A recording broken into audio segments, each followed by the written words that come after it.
Hey, everybody. Oh, why am I so... I'm low. I gotta fix that crop. So Botticus and Steve are they're doing bathroom stuff, but I wanted to say hi. Hello. What's up? They're you know, they've been streaming and raiding and all that. I have not been. Where is... Okay, that's cool.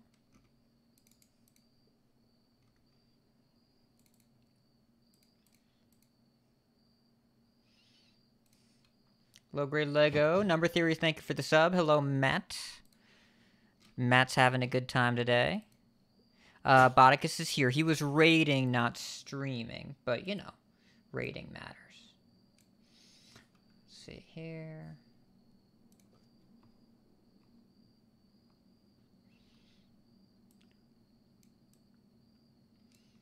Okay. Hello, Piker. Okay, so I have this here.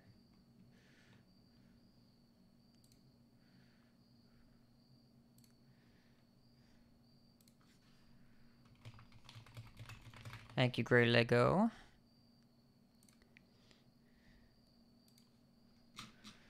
Gonna write down you subs here in the show. Hello, Steven. It's true. It's an essential part of the podcast, but other people are here. I have to crop myself.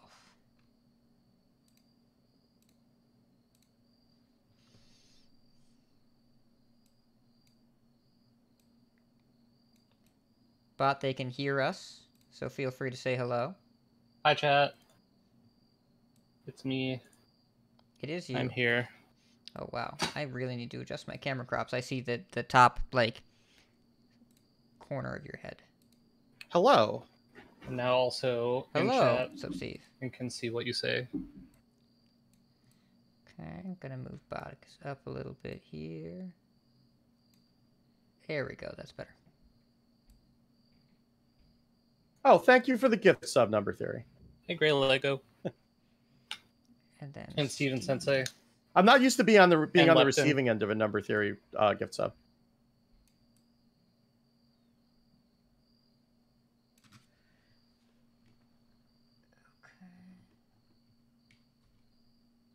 Okay. Oh, I should open some sort of audio recording program. That would be a good thing to do. Theoretically helpful.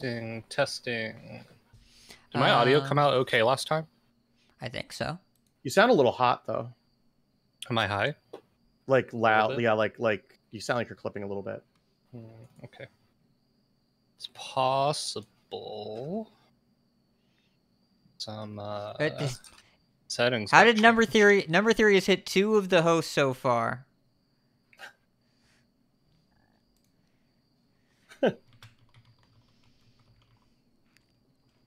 I've been streaming a lot lately. It's like Hearthstone must be good or something. I mean, I stream even when Hearthstone's not good. I just go over to duels when that happens, and then I still have fun. What are the odds of hitting both? Like, am I subbed? Am I subbed to this channel? I think I am. I think I am subbed to this channel. I don't know though.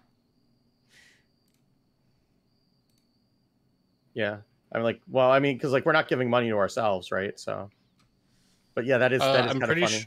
I'm pretty sure the algorithm for Twitch randomized gifted subs goes towards people who are fairly consistently in the chat room, which we would be. You guys would be when you're streaming. So what you're saying is that Jay Kurek is here more than me.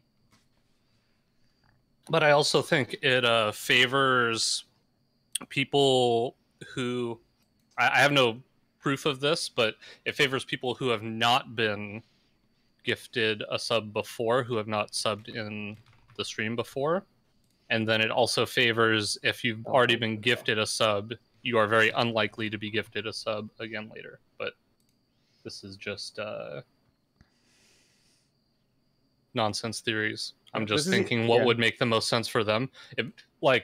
In what I would guess would make the most sense for them is it would gift subs to people who sub to other channels, because they're more likely to sub to a channel after they've been gifted a sub, because they're already used to subbing to Twitch channels.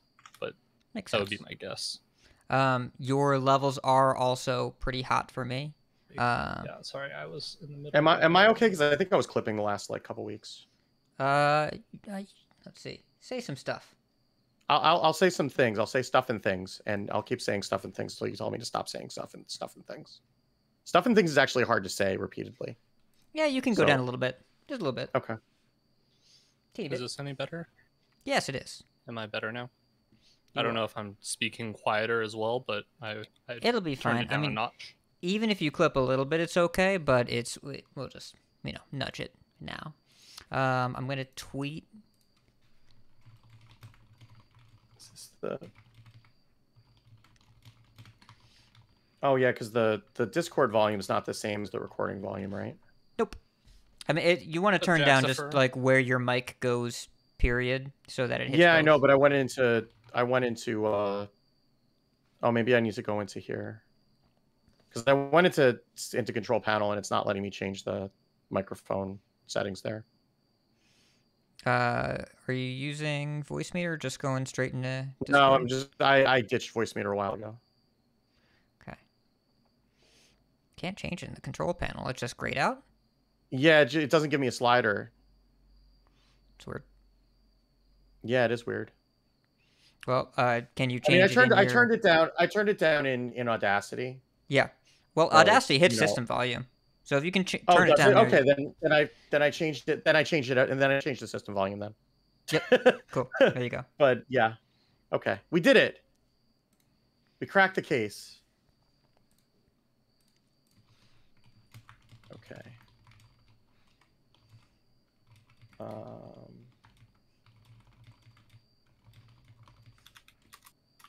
What's up, Crash? It is me, the Botticus. Okay. Oh, I have so many tabs of iPhone cases up now. Are you going to get one of those carved cases? Because that's the most compelling reason I've seen yet to think about buying an iPhone. See, the only problem is that I've heard that the MagSafe on the carved cases is not great. And that's kind of a deal breaker for me because like my car mount is MagSafe. Oh, that does seem important. Yeah, so if like the MagSafe doesn't work, then my phone falls while I'm driving, and I would rather it not do that, no matter how good the case is, because if I crash the car, I don't know how well it's gonna survive that kind of an impact. That would be the worst case. Yeah, I see what you did there. Crash, I like that idea. I'm sure we'll have a pun of a similar degree. Somewhere, we'll get something around there, yeah. Oh, that's good. We'll circle back to that one. Yeah. Botticus, you sure you want to be in the show? You know what? We missed an opportunity though because we totally could have like had pie for this episode. Pie.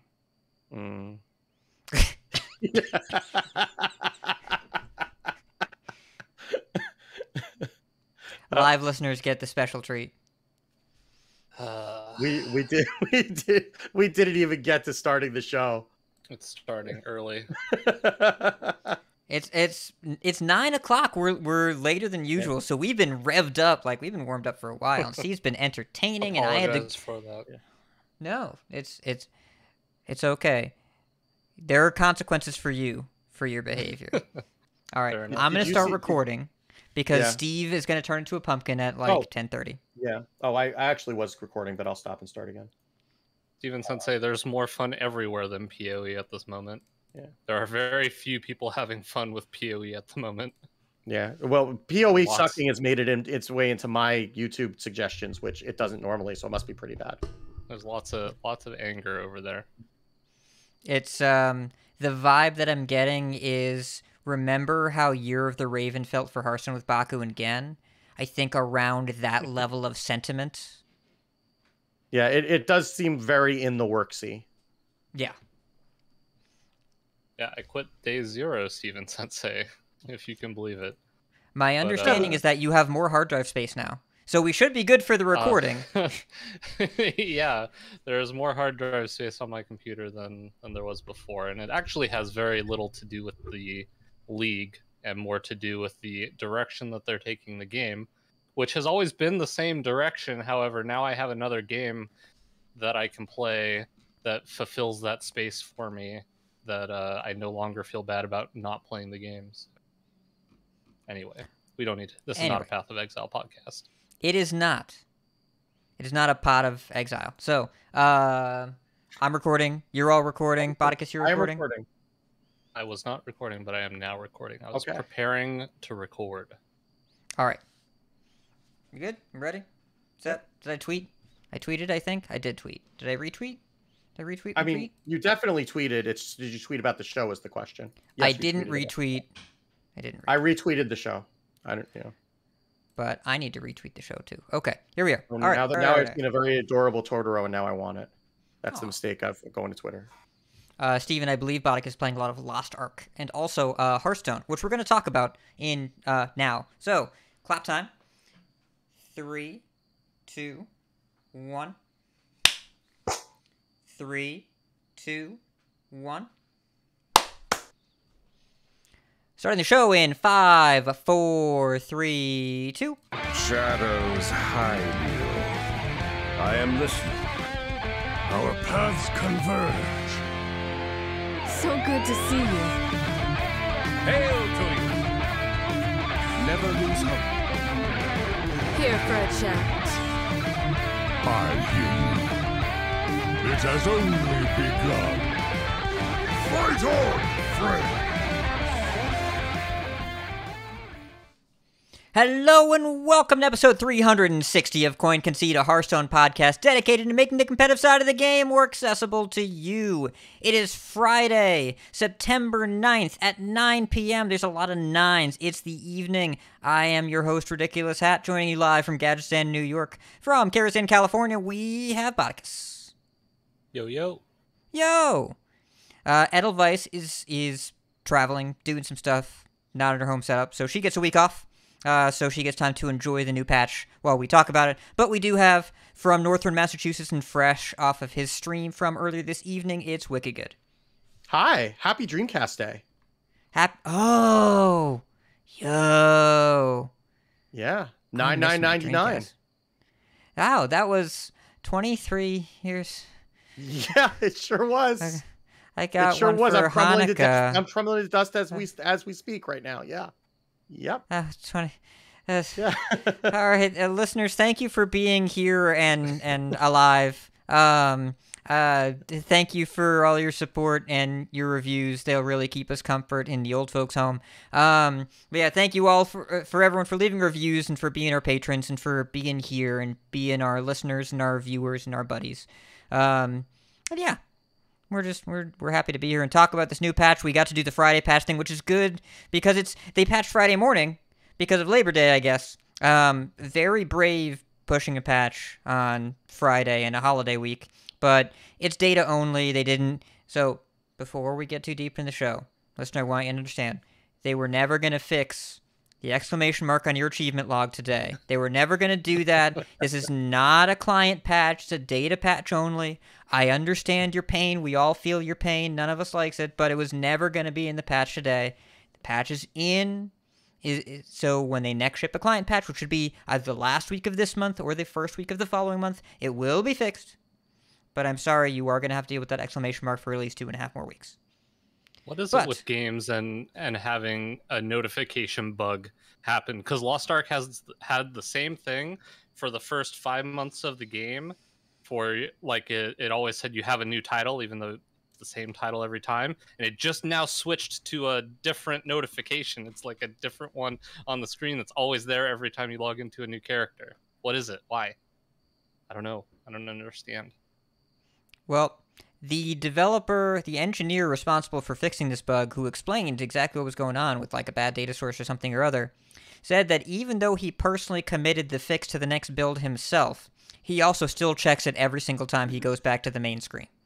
So I would just guess this is just, they don't have to spend a ton of time QAing this sort of thing. And he actually said, when you're doing dev, when you're in the dev client, not playing production, you often get a bunch of achievements that you don't bother clearing because you were in a temporary dev client.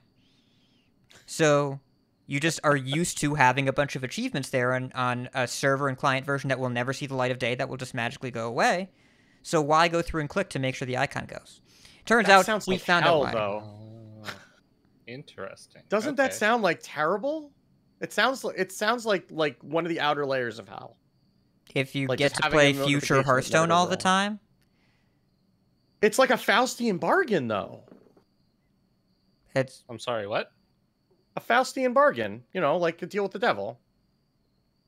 I've never heard it described as that before, but I learned a new thing today. you're Thank very you. literary today, Steve. I appreciate that. I know. But I think that if I got to play future Hearthstone, I would deal with not clicking through my achievements because I had too much future Hearthstone to play. Anyways, Yeah, we're I not going to be in suppose. that circumstance anytime soon. We get how they fixed it. This is all preamble. This is all pre-show. And well, Life and Ladder. Steve, why don't you start? You just played a bunch of Standard. Yeah, so I mean, I've been just playing Quest Priest. That's all I've been playing.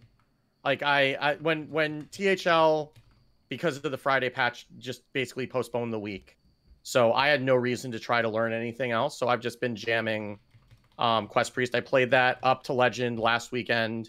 Came in inside top 200. I think it was like 121 Look that at I you. came in. I know. And I'm still like kicking around top 1,000. I think I'm at like 5 or 600. So, I stopped playing when I started getting frustrated with the druids and the mages, and just because it just kind of felt like if they draw the card that they need, I'm just not winning that game. Like there were just enough mages with Dawn Grasp on 7. There were enough druids with Topior and Guff on curve, and I'm just like, like TFT 7.5 came out yesterday. I jammed a bunch of that, came in at like gold 2. So I had fun with that. I played a bunch of BGs, got myself up to like 4,500, I think. Before it just started. I basically played it until the point where I realized I didn't know what I was doing and it was actually mattering. Which, and then it was just kind of like, well, I'm just getting my butt kicked and I don't really know why, and I know I'm not gonna have the time to put in to figure out why. So but yeah, I mean, I still lost to a bunch of Denathriuses. I did see a In Kalthos. BGs or Standard? In standard. Well, in BGs too, but I feel like but I mean, I was saying on the stream right before this, like, it feels more like that's a me problem now. Like it's less of like It's because of Denathrius what you're choosing to do as opposed to something Yeah. that just happens to you. It's the consequences of my actions, really. Like, I'm Ah. playing against I'm playing a really slow deck that's playing against other 40 card decks.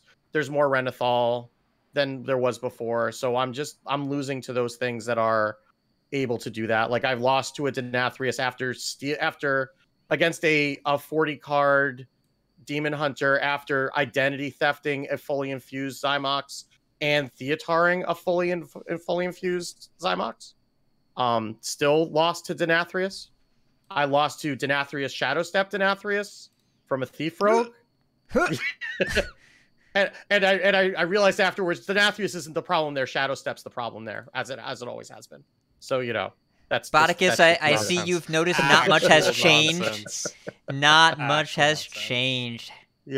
So, but I mean, it felt like I was playing against. It's still early, right? Because it's only like we've only had the patch for a few hours. We're still in the phase of the post patch meta where people are in denial and still trying the same decks that were good before but got nerfed. Like I played against a big spell mage that the Varden change or the Dawngrasp change. Definitely you feel it. Like it does not feel nearly as scary. I didn't see any ramp druids. The miracle rogues that I ran into felt slower. But now there's just thief rogues again. So you want ants, this is how you get ants, I guess. But yeah, it felt fine. I'm interested to see what comes out of this though, because I'm sure there's a couple of decks. I mean, I know that the Enraged Warrior chat has been pretty much persistent all the way through. I mean, and congrats to Enzo to coming in at what, like 60 legend with 70, Enraged Warrior? I think. Yeah. 70? It's I mean, I can think of very few class and deck mains quite as dedicated as Enzo has been. Made a new Twitter account just to talk about Warrior more outside of various Discords and putting in a lot of games. I know that he's been an example of, if you want to learn how to go from 10x Legend to 11x Legend, play a lot of games, learn your deck backwards and forwards, and be ready for the increased pressure of opponents, because he ended last month at 4K and entered at 70 on day one. And while you're in Legend, you're really only paired against other people in Legend. So that is jumping into the deep end of the 11x pool and just trying to let your MMR keep up. So far, I think that he's been doing that. But also, we've seen like Kibler hit Legend with Enraged Warrior today, right after the patch. I think we're like 14-6 over a pretty small sample size. I know that he's pretty positive about the direction that this patch took, about how things feel. Maybe because most of the nerfs align with the things that he asked for in his video about nerfs, but it turns out that he got what he wanted and then was happy about it. That's kind of nice. Yeah. So, it's interesting. I haven't gotten to play anything today because I had work today because it's Friday and, movie theaters, weekends, that sort of thing. But I'm excited to play later. But Botticus, I'm excited to talk to you as well. How has your life and ladder been? It's been a little while since you've been on, so feel free to give a longer form update. Yeah, so hasn't been that long. It's been a few weeks, a bit less than the last break. But as I said a bit last time, I had been playing a bit more. And I went from not playing for basically almost like the entire last expansion, to getting up to 11x this expansion. So I finished, I think, I only played maybe the first 20 days or so in Standard and got up to rank 6 or 700. I was playing Ramp Druid because that deck is good. And as much as people hate the card Wildheart Guff, I enjoy the card Wildheart Guff because it makes me feel powerful, because it was quite the powerful card and probably still is, but we'll talk about that later. So yeah, I got up to 11x in Standard, and that felt pretty good. And then I came back, and I was playing a bit more Ramp Druid, but I added Theotar to my deck, and then I played against a Jackpot Rogue that Theotar'd my Theotar, and then Theotar'd my Sire, and I got a little upset at that because I was trying to figure out where their second Theotar came from, because it didn't say created by anything. And then I realized that I was dumb and he took my Theotar and then used it against me. But it was created, anyway, yes, is what it was created by. Anyway, so BS, not a huge fan of that in Standard as much. However, there is this format called Duels, and BS is rampant in that format, and I love it. Because there's just a bunch of nonsense going on there. So I've been doing a lot of duels. I got, I think what started it off is I got my first ever 12-0 run a little while ago, where I got 12 wins and 0 losses, which felt really good. And then I've gotten a few more 12 and 11 wins.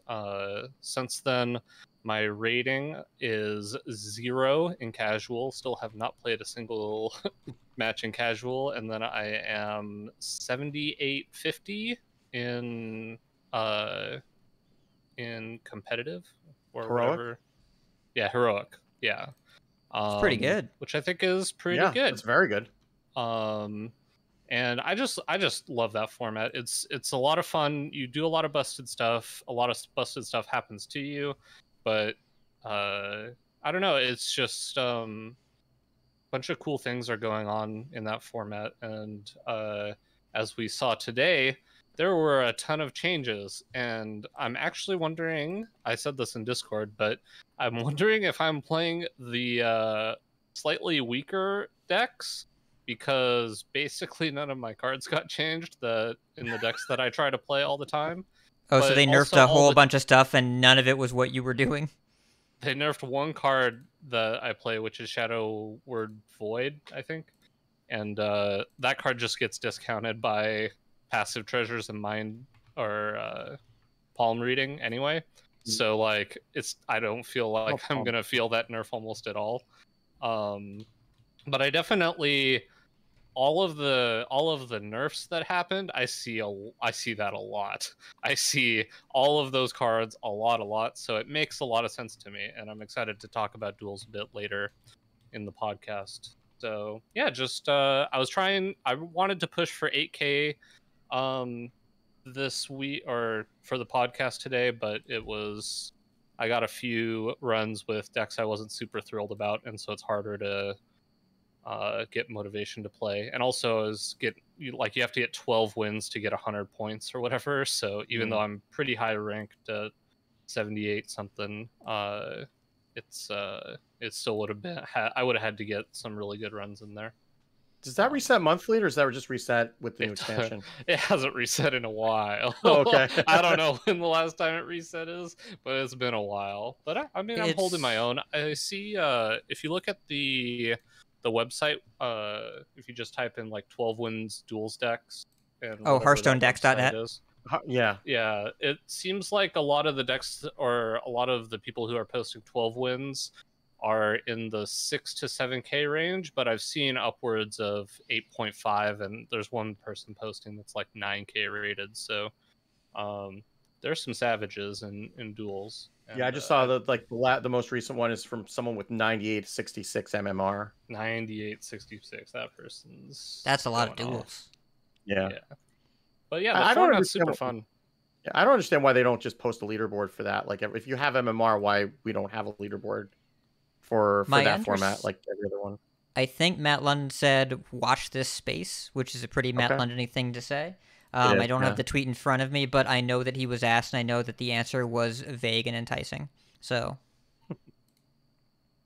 yeah, I'm waiting for the duels tournament. That'll be fun. That I just made up, and I don't know how they would do it, but you know. So Oops All Duels is actually doing a duels. They just announced this like today. They're doing Oops All Duels, a duels focused podcast with Matt Chalker and Agent Croak, and they are doing a race to 12. It is the first to complete and verify a 12-win run, and it's a 10-pack prize. So here, I'll put that in the show notes. Why not? I'll just pop this here. That'd be kind of fun to play in, I think. Yeah. Hey, there's definitely probably a meta of like play your first 3 games, see what 2 treasures you get, and then decide if you retire the deck or not.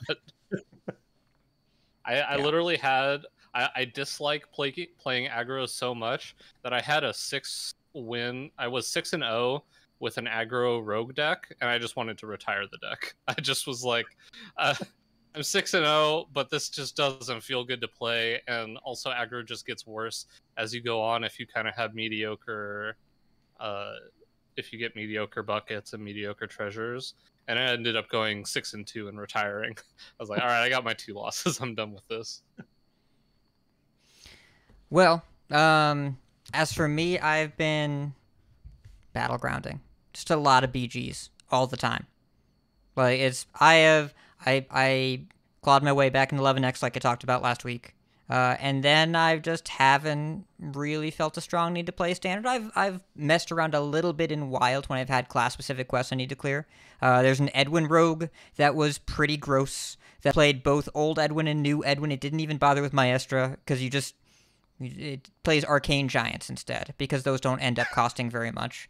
It actually plays Mailbox Dancer. I Shadow Stepped a Mailbox Dancer for more coins, and then you end up like secret passaging into Sinstone graveyards. It's pretty filthy. So they nerfed that today, but it was fun yesterday. But otherwise, I've just been playing a ton of BGs because I really, really, really like the quest mechanic. So I'm just over 6K. I have the same feeling that you do, Steve, of I really just suddenly stopped winning and wasn't sure what was going on. I had a couple successful games last night where I realized, I just need to hit something good early and then power level while I'm coasting ahead of the lobby a little bit. I mean, I was playing Jandis and then hit a bunch of Alley Cat triples, so that worked. And also, Evil Twin APM Pirates was also very good in a lobby with no Murlocs. No Murlocs. But I haven't played any standard post-patch yet. I'm very excited to do so. I don't know when I'm going to do that because I've been doing work. I have to send in a work email while I'm talking to you listeners because that's the kind of day it's been today. But I know I will be playing standard in the near future, and I'm very excited about it because there have been some changes. So we're going to get into the news and talk about it. Let's go. Gadgets and Gazette always gets the scoop. I'm going to type this work email real quick for 10 more seconds, so talk amongst yourselves.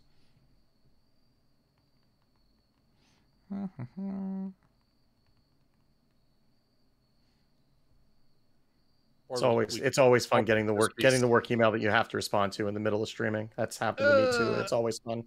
Yep, it's because we have a screening tomorrow of a movie that we don't have, and the drive was supposed to be there 4 hours ago and didn't show up. And then they said, "Oh, we'll just have it to you tomorrow morning." It's like the screening's tomorrow. I can't. You work like you're a film distributor. You know how long it takes to take a movie off the drive and put it into the projector. Why?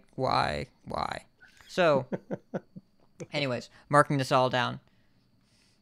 So. Hey, there was a patch today. It's a Friday. We know. There was a patch anyways. It's a big one. We're going to start talking about standard changes. But, listeners, this episode, if you're here for strategy, we'll briefly touch on things that we think will happen. This is a news episode.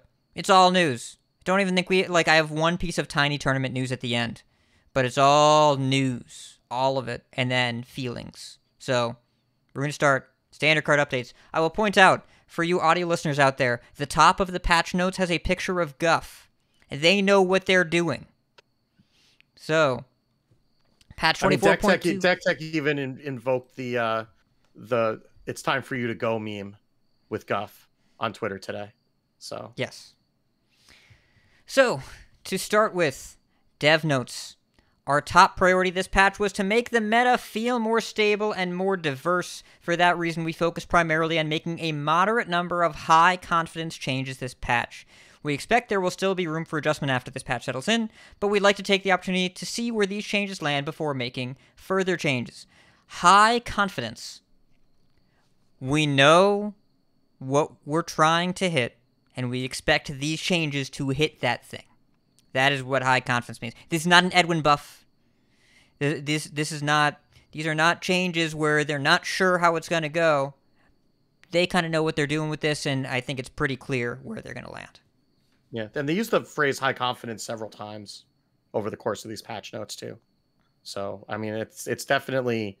I would expect that, I mean, again, they took a risk with the last patch, and I think it was a risk that was worth taking with the information that they had. But I'm sure that that's something that they've been doing some soul searching about too over the past couple weeks. And I mean, it's justifiable to do so. So, yeah, I am.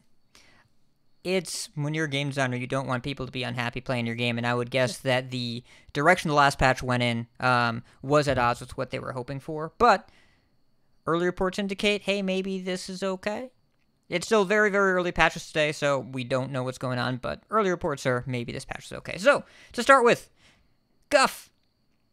The battle cry and hero power, instead of granting full mana crystals, they grant empty mana crystals. So that's both the battle cry and the hero power. The dev comment, Ramp Druid is one of the most powerful and influential decks in the game this patch.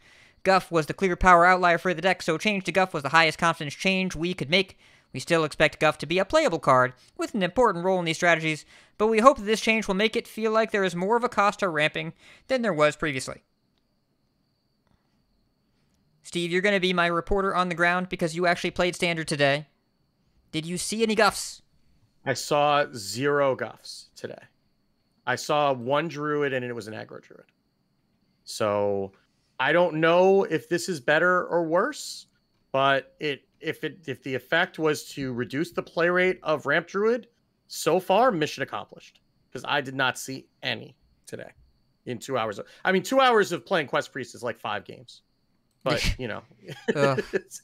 that's kind of gross. But I don't like that. But yes, no, it's more than that. But I definitely did not see any Guffs today.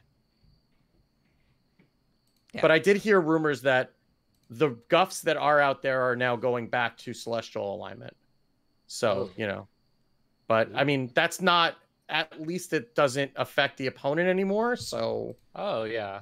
it's, Okay. yeah, it's something, but yeah, I don't know if that's better or worse, but I mean, that will certainly let you Brandon Athreus for 2 mana. That's a thing that it'll let you do. So, I mean, like, I think that's I looked at this change and I thought it made a lot of sense. yeah. And the big problem with Celestial alignment, I felt like, which is what they addressed, is I don't like having a bad time playing my deck while I'm having a bad time also playing against your deck. Yeah. Instead of just, I'm having a bad time playing against your deck because it's doing Celestial alignment things, but at least I could still play my deck. So, yeah. And I think they let Celestial alignment live until Theatar came in, because that was the only way to deal with quests.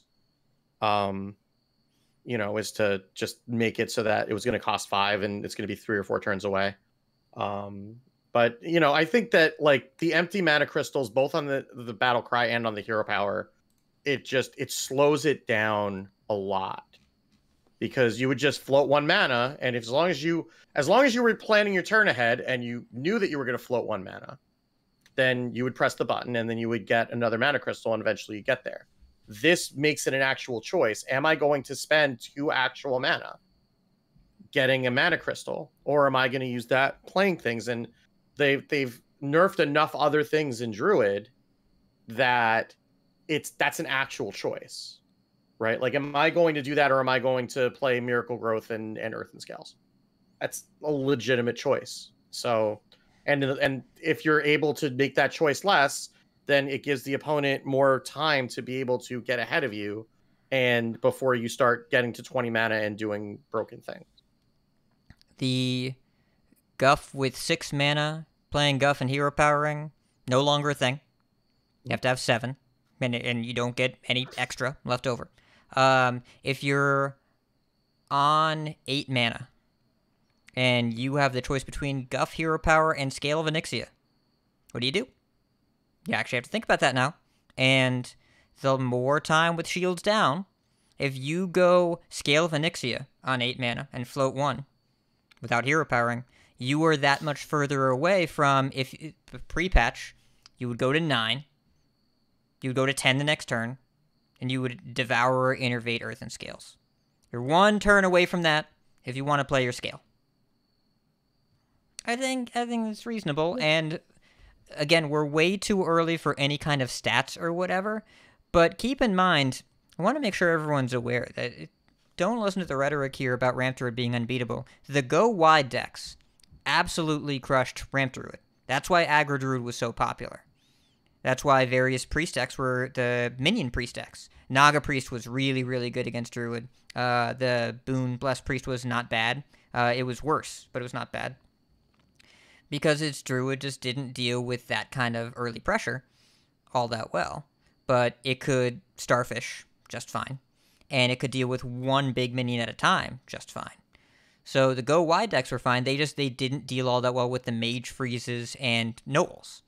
And all of those things got pulled back. So the goal here is for the go wide decks, like, for example, and Rage War is kind of a like incremental pressure over time. A lot of the things keeping that deck down got pulled back a little bit, so if you want to play that, you're going to smash a bunch of Druids. And the outlier games before, where you would be playing that and feel like this is a favorable match, this is why I played the deck and I lost anyways, was when they had, like, Wild Growth into Guff, Innervate, Hero Power, and to do everything I want. And now Guff doesn't even get you there anymore.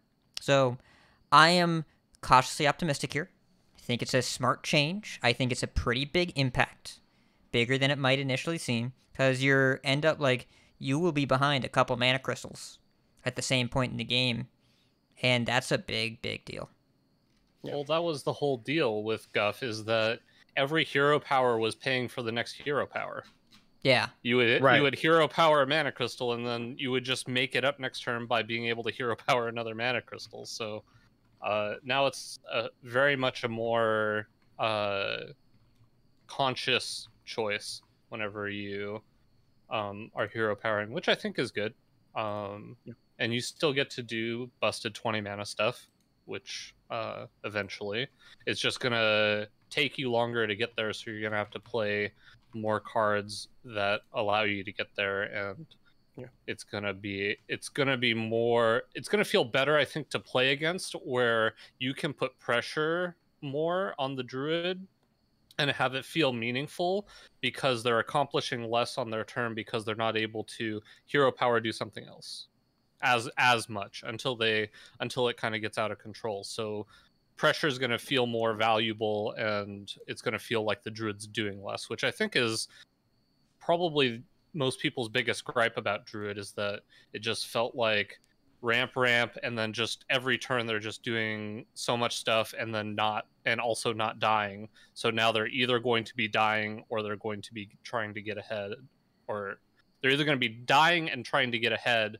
or not dying and not getting as far ahead. So yeah, I mean the thing is that like ramp, the trade-off is ramp is always the cost of tempo, right? Like that's always been what it is. Like Wild Growth got nerfed to 3 because 2 just wasn't enough to make it feel like you were spending something. Like we had Overgrowth for a while, that was kind of gross, but we were still spending 4 mana on that turn to do nothing to get, you know, the boost later. Paying 1 mana to ramp, you know, when you're going to float a mana anyway, just didn't feel like a cost, right? So this actually does feel like a cost now. And like, I would imagine you're going to have, you know, if you're getting pressured, you're going to have less freedom to be able to ramp early. You'll be able to do that more late, but then that's going to be like playing a Wild Growth on 8 mana without Guff, right? Like you can do it, but it's not really going to have as much of an impact, because like if you already have like 14 or 15 mana crystals, do you need that other one? Maybe if you need to get to something specific, but probably not. So, you know, and then it becomes a cost of, well, now I'm not drawing a card to be able to do something with all this mana. So it makes it a little bit more interesting than it has been, and it'll give time to other decks to be able to overwhelm them, which is really like that was always my problem is playing against them as priest, is that like by the time that I can do anything, they're already at 20 mana and they've got Brandon Athreus and I'm dead. I feel like if I were to run into one, assuming that I drew everything on time, I would have a legitimate shot at being able to finish the quest and play the Purified Shard before they could get to that point now. And speaking of giving other decks time by slowing down crazy numbers way too early in the game, they also reverted Edwin. So 4-4 for 4, 3-3 for 3. Whoopsie. 4-4 for 4. So we are back. Dev comment. This was definitely not a Shadow Step comment or Shadow Step oversight. I mean, Shadow Step was pretty good with 3-mana Eddie. It's still pretty good with 4-mana Eddie, but it was really good with 3-mana Eddie. Yeah, I was joking for wicked good sake. Yeah. Just hashtag nerf Shadow Step. How about no? So the dev comment, there's been a lot of attention on Edwin ever since he was buffed in the last patch, and rightfully so. Cheers to you, dev team. Since his buff, he has been one of the most highly played and winningest cards in the game, which made him an obvious candidate for a high confidence adjustment to Rogue. When we made the initial buff, Rogue looked like it needed some help, but now those lists have been more refined. We think Rogue will remain a player in the meta, even with Edwin back at 4. I did play against some Miracle Rogues today. The change to Edwin was noticeable. Oh yeah, because they shadow stepped it and then it didn't immediately play it the next turn, which was how I noticed it. Because I was bracing for it and then it didn't come down and they did other stuff. I'm like, wait a minute, they shadow stepped that Edwin, but now it costs too much for them to be able to do enough with it with the mana they have. They need to wait a turn. So, I mean, it also didn't help that some of the rogues were thief rogues now, which also was noticeable. But even then, they're still running it, but it still does, because it was never really like when you're playing I mean, it was like when you played the initial Edwin, like that would be one thing, but it's always when it's shadow stepped, when it's 1 mana in a deck that just wants to draw and play a gazillion cards. It's too strong, and I think that putting it back, I mean, it makes sense. And again, like the Masters Tour had not happened when they locked that change in originally. Lambie series had kind of kept that in the Pony Dojo, and nobody had really seen enough of Miracle Rogue before the Masters Tour to know that this was going to be a thing. And we know that they had locked that in the Masters Tour because this got leaked on the first day of the Masters Tour. So yeah, it's, I mean, we don't need to rehash it again, but it's definitely, the deck is fine without it, but it definitely feels a lot more vulnerable than it did. This is a 2 to 3 mana nerf. And there were so many games where I was doing tradable on 1, hero power on 2, Edwin on 3, because the last card I drew from Edwin was enough to make my Knolls cost 0, and then I would just step Edwin right away, play him on turn 4 for 1 mana, every Knoll I hit was 0, and then just pop off. You can't use him as a setup card anymore. It's much more awkward to use as a draw engine. The deck cut Krakatoa and Scabs so that it only had 5 minions, so you would always find Edwin and never whiff on the chains. It's not just nerfing one legendary, it is nerfing a deck warped around him and a format warped around the deck. So, huge, huge deal. A lot of people are like, oh yeah, Rogue's still going to be really great, format defining, whatever. Just try playing with the deck with 4 mana Edwin. It's a big deal that will likely change how the deck is built. Because just tutoring up Edwin now probably isn't fast enough anymore. So yeah. Yeah, to get like a similar speed, you'd have to use coin, which is such a huge resource in that deck in general. So yeah, I think I like the change, but it definitely, I think Kat is totally right that it's going to change. More things about the deck is going to have to change for it to stay competitive. And to be fair, as a rogue main, good. This was too evil to be in standard because it was all the evil things that people use to justify like rogue hatred or whatever. It was like 0 mana. I see you, Steve. He's raising his hand, audio listener. I know you could hear it before I said anything. It was all like super undercosted giant stealth minions out of nowhere while doing a million things and drawing a million cards. I want to work harder and feel better about my wins than just these stupid rogue mirrors where you scam each other back and forth. So Edwin, like, it was a really powerful buff, but it needs to go back, and the deck will be fine. It won't be, I don't think it's going to be a tier 1 deck. I think it will be above 50% if you know what you're doing with it. Fine. Perfect. People overplay Rogue at High Legend anyways. You don't need to push that class that hard for people to play the crap out of it. They will keep trying and trying and trying forever. Interest will never die in it. So, and that deck was fine before the buff. Like the fine-ish. deck was fine-ish, but that was also before all these nerfs happened, right? So like the power level of the meta has kind of come down, where that deck is kind of back where it was. So it's probably fine, but it's not going to be as broken as it was before. So that might just put a bunch of people off it anyway. Good. Also, speaking of decks that I hope people stop playing, hey, let's talk about Mage. So, Mage got 2 nerfs. One is to Arcane Burst, Magister Dawngrasp, Hero Power. It used to be deal 2 damage, Honorable Kill, gain 2 damage. Now it's gain +1 damage. Nightcloak Sanctum, the location, used to be 3 mana, 3 durability, freeze a minion, summon a 2/2 volatile skeleton. Now it's back to what we thought it was in the preview stream. 3 mana, 2 durability. You get 2 activations here, not 3 of them. Because frankly, looking back at it, 3 activations was silly. The dev comment, along with Druid and Rogue, Mage has been one of the most dominant classes since the last patch. Nightcloak Sanctum has been a clear outlier in the mid stages of the game, and the scaling threat of Magister Dawngrasp Hero Power has been dominant in the end game. These 2 standout cards were the most obvious targets for tuning down the deck's power level, and should also make the class less frustrating to play against in the middle and late game. Yeah, what they said. Freeze frustrating to play against? Never. That's never been the case, right? No way! Oh, God.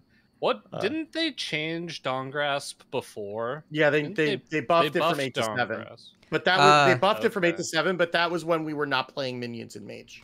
Right. There were 3 changes to Dawn Grasp in that patch. Let me find this.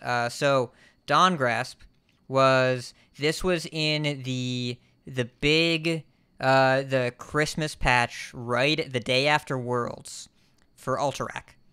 Dawn Grasp went from 8 to 7. The original hero power was deal 1 damage, honorable kill, gain +2. Which nobody remembers because nobody played Dawn Grasp at 8 mana, deal 1 damage, honorable kill, gain +2. And also, Wildfire didn't carry over back then. So they had to rework Wildfire. It used to be increase the damage of hero power by 1. They had to change it to this game, so it persisted. So Wildfire Dawn Grasp got triple buffed. And by the way, just to make sure that we set the story straight, it was not really good enough in Alterac still. People tried because they really wanted to be good. I played a lot of Tempo Ping Mage.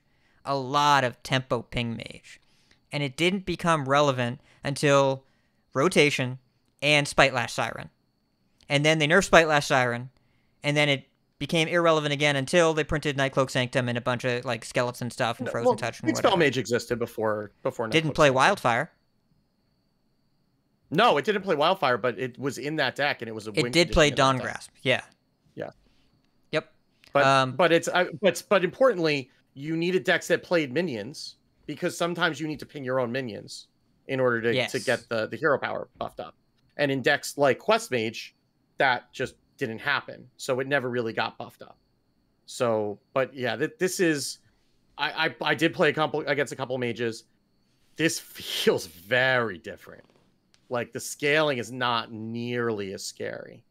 And that's what I was gonna say. It just always felt like, how is their hero power dealing 10 damage so quickly? Yeah. It just felt like they would play Dawn Grasp, and then the next turn I'm getting hit.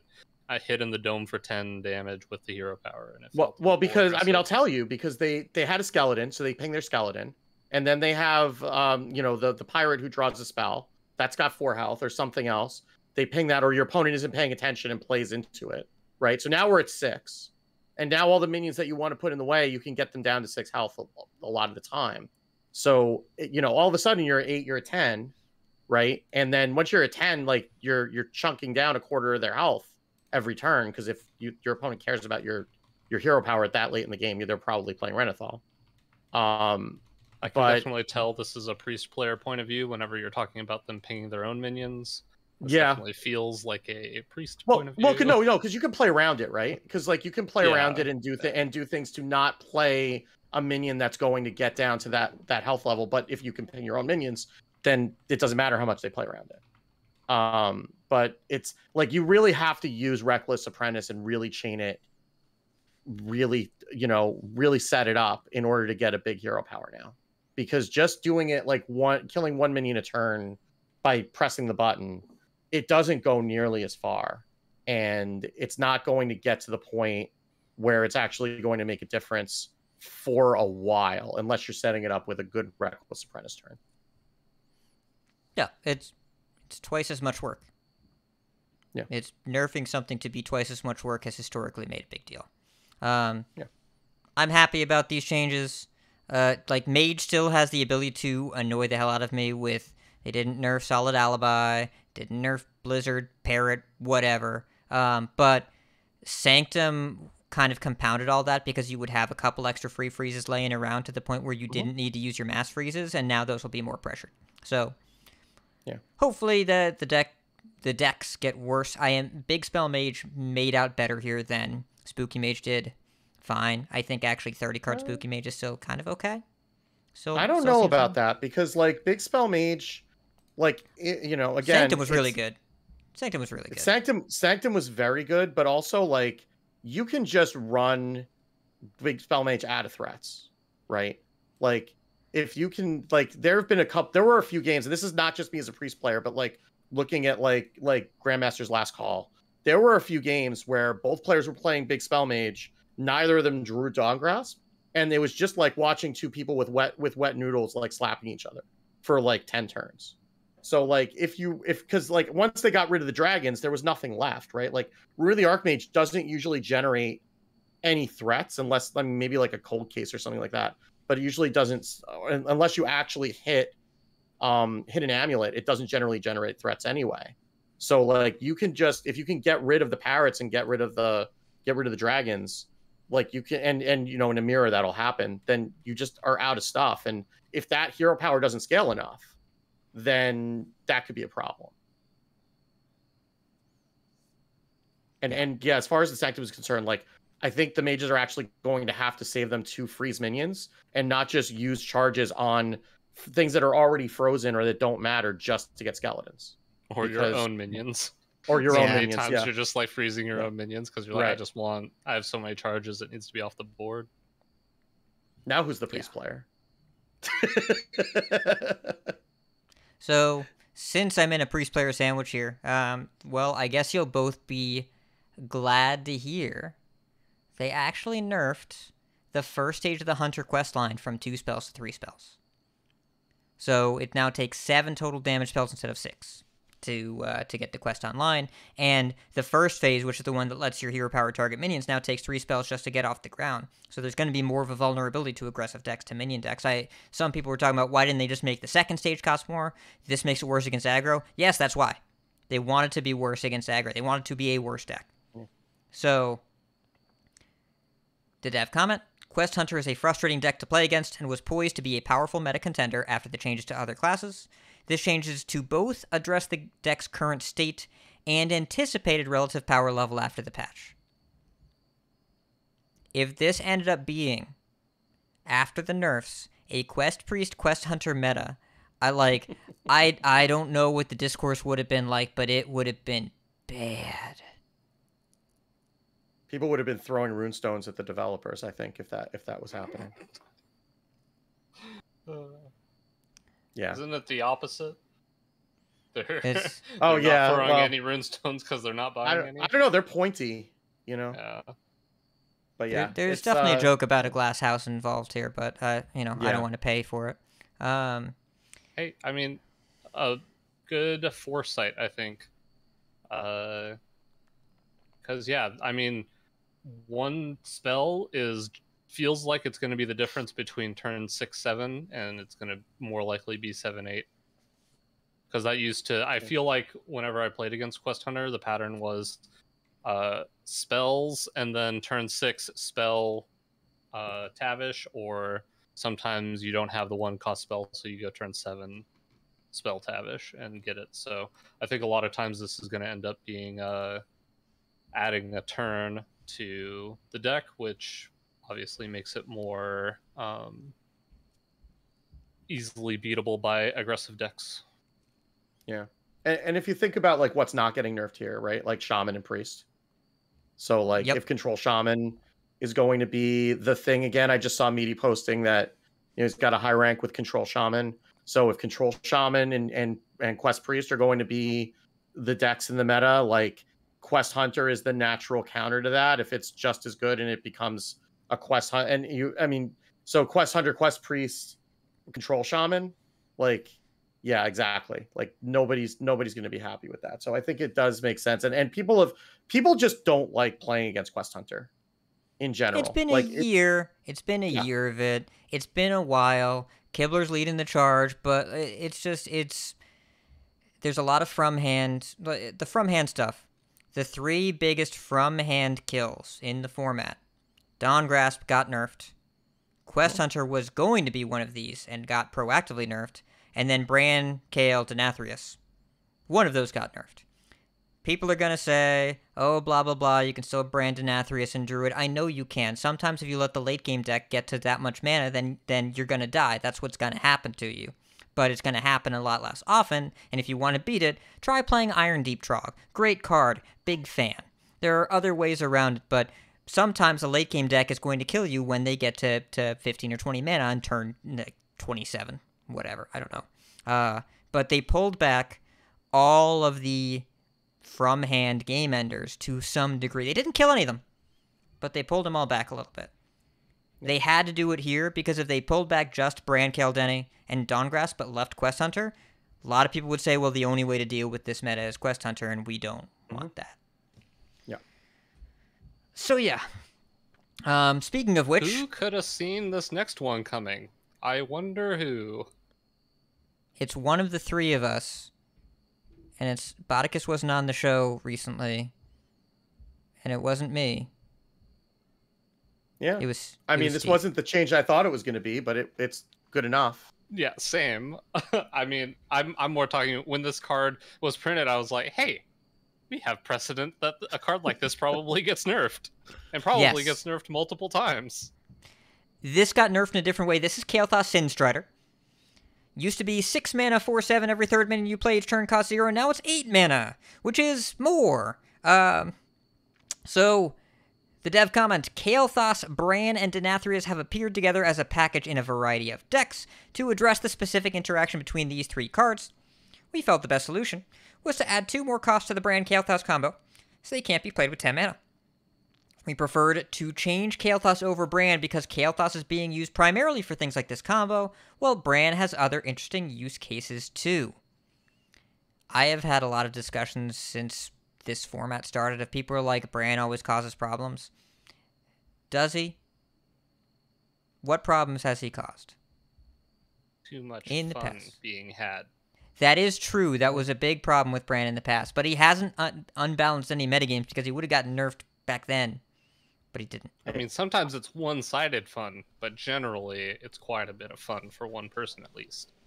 I mean, I remember Pepperidge Farm remembers, using a Thaurissan tick to be able to shuffle 2 dead Cthuns into my Cthulhu Warrior with Bran. But I'm that's glad they left that something in the that's game probably for just you. Steve experience. Yeah. And also, I'm glad that was in the game for me because when that happened, I knew, let's just do the next game. I didn't like it. I'm good. Don't need this game anymore. Let's go get a new one because this game's going to have another game in it if I keep staying, and it's going to end with me getting Cthulhu to death. So, this is weird. This is a weird change. I don't think anyone saw this particular thing of like just make the 2 numbers together be 11 mana. You can save the coin or whatever if you want to, but as of right now, if you want to Denathrius more than once, you have to either be Druid and guff your way to 13+, or you have to be Shaman and play Denathrius next turn. You can Macaw it or something like that. Or be Rogue and Shadow Step it. But that's I'm going to call that fringe is the phrase I'm going to use. I'm going to call that fringe. You can Bolner, Kael'thas, Denathrius if you're feeling very ambitious in Shaman. But you only get the lifesteal from 1 activation if you do that, is important to know. Right. If you Theoretically, do your that, employee's dead. Theoretically, your opponent's dead, and you don't need the lifesteal.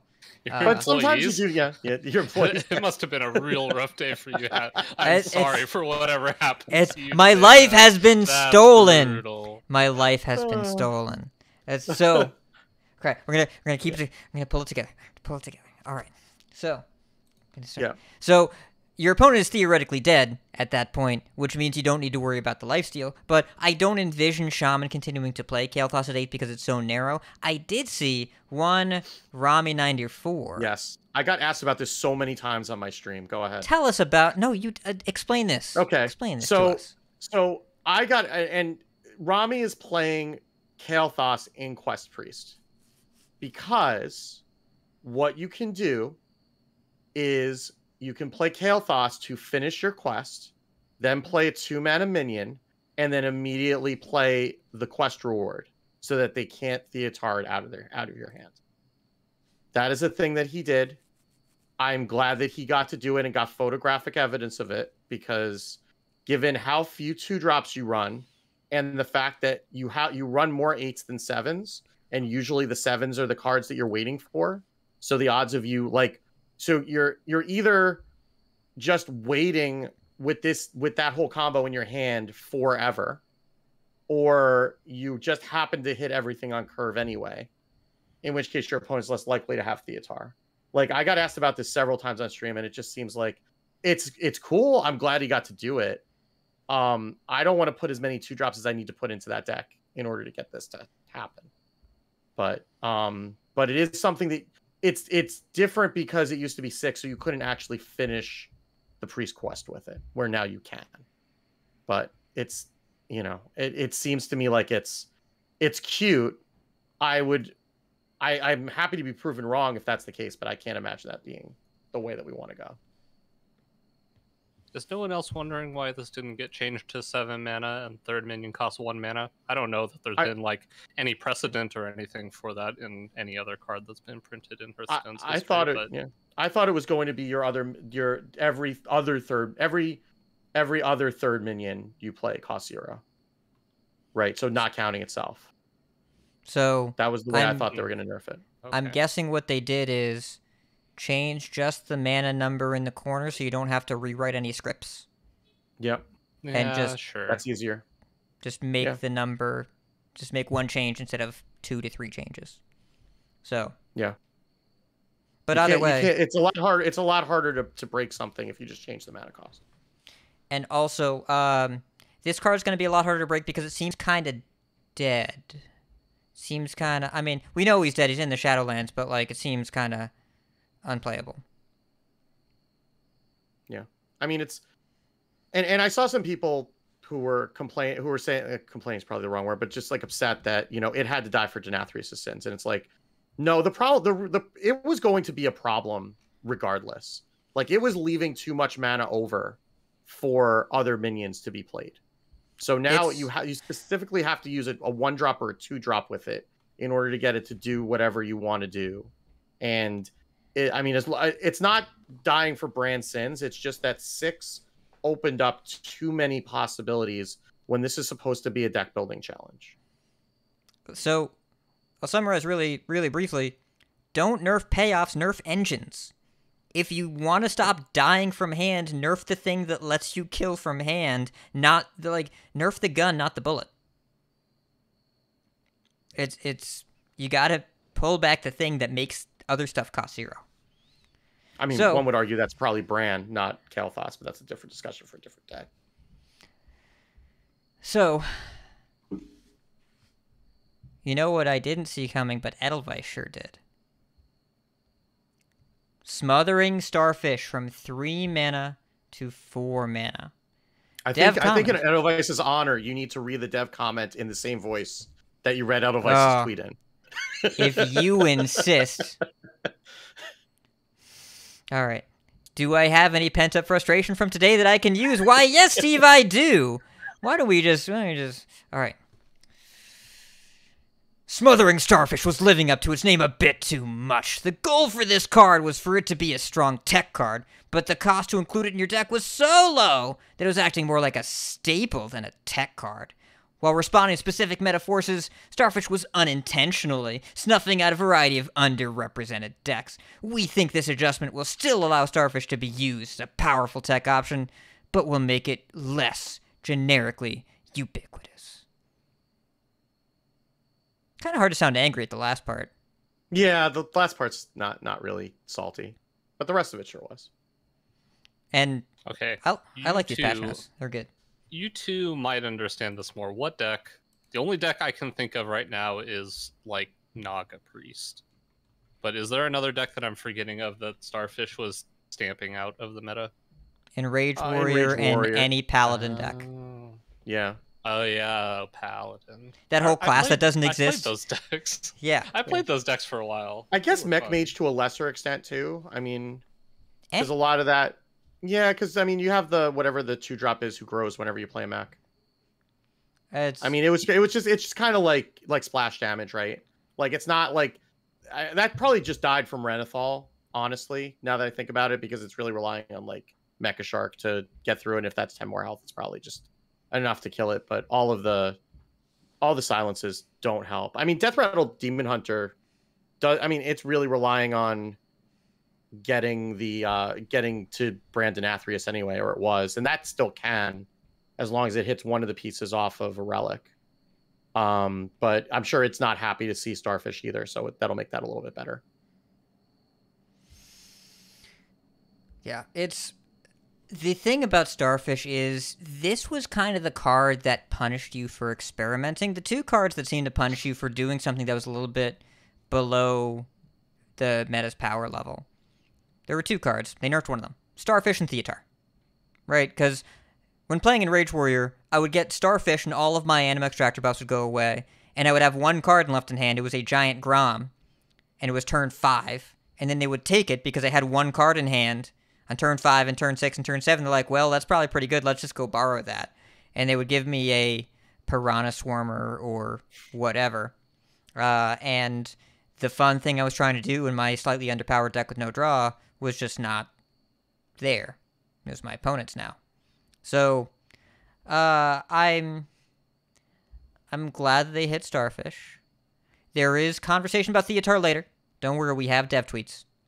But I'm glad they pulled this back, even though it wasn't seeing a ton of play, and they pulled back a lot of the freezy stuff. There were 2 copies in Druid because Druid needed to not die to go wide board buffs.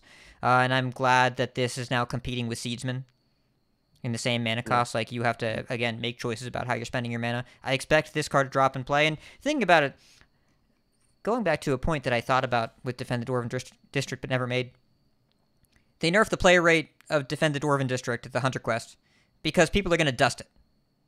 People are going to dust this card and go get their 1600 dust back and go craft some other stuff. Starfish is an epic. People are going to, some people will dust their Starfishes.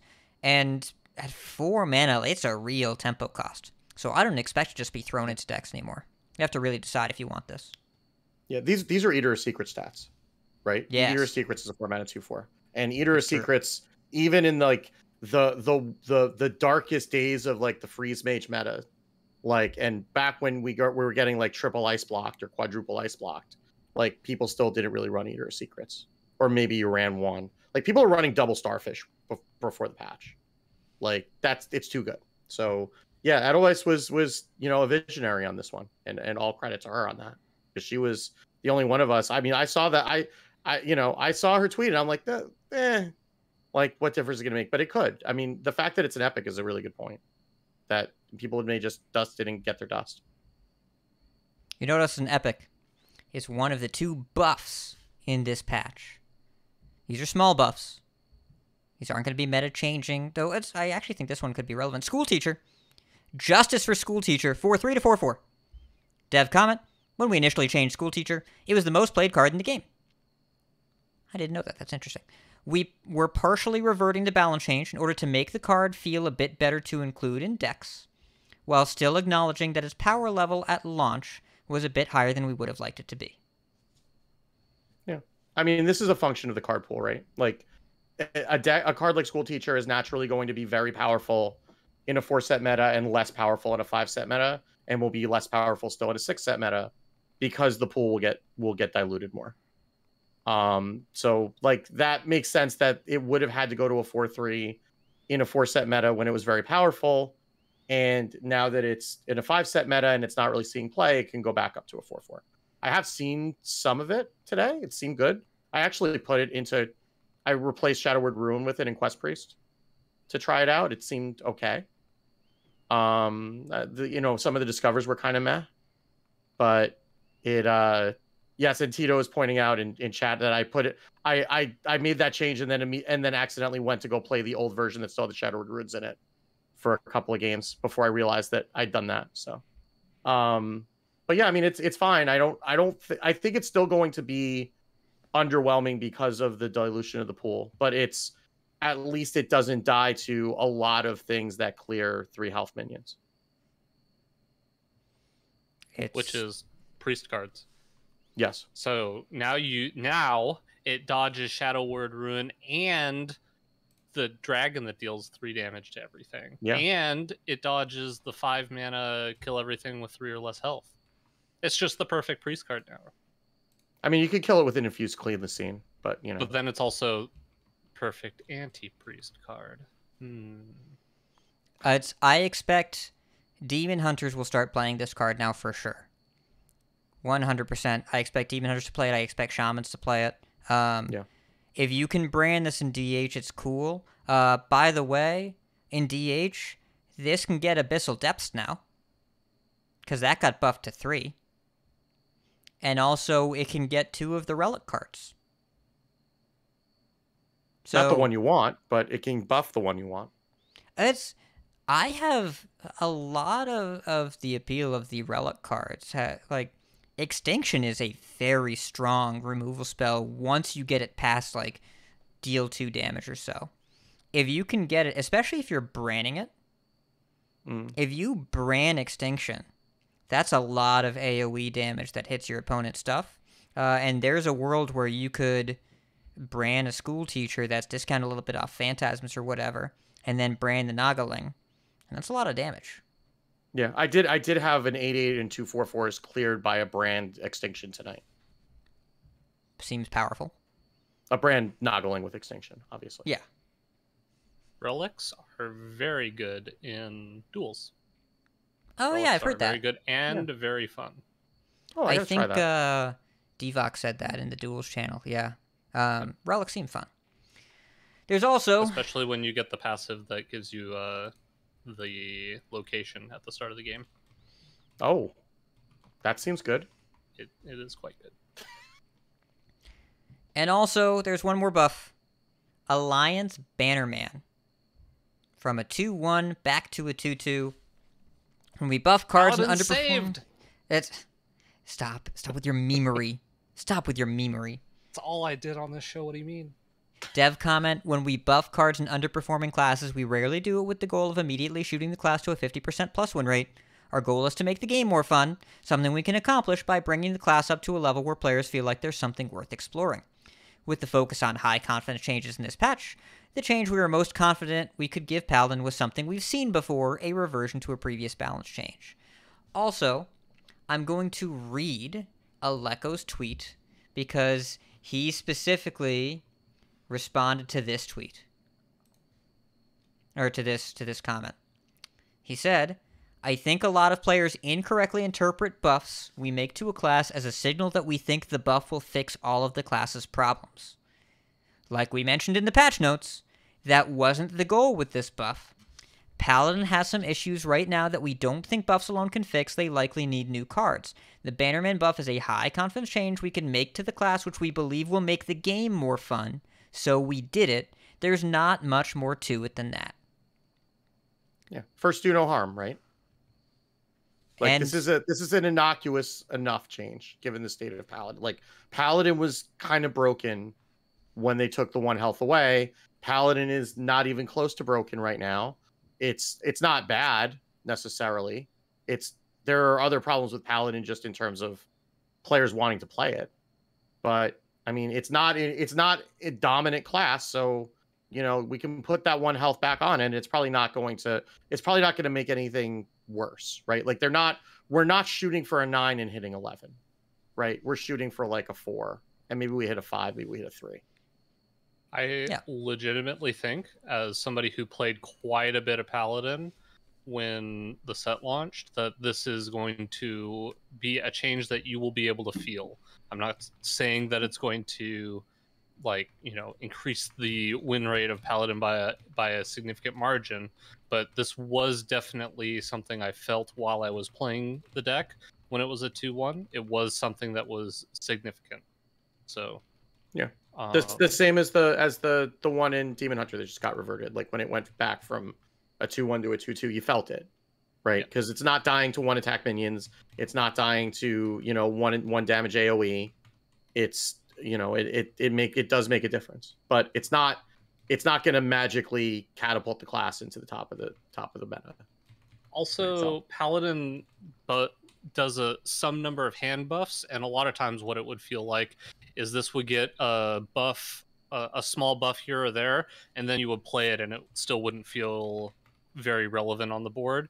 And now the buffs that it's going to, if it, you know, generates any buffs over the course of the game, it's going to feel more relevant on the board and just slightly easy or slightly less easy to deal with, which I think is good. And honestly, just getting people to reminding people that Paladin is a class that you could probably play after all these nerfs and getting people to play the class, I think people will be somewhat pleasantly surprised with it. But it also just might be that I enjoyed that kind of deck and people just don't like those decks as much anymore.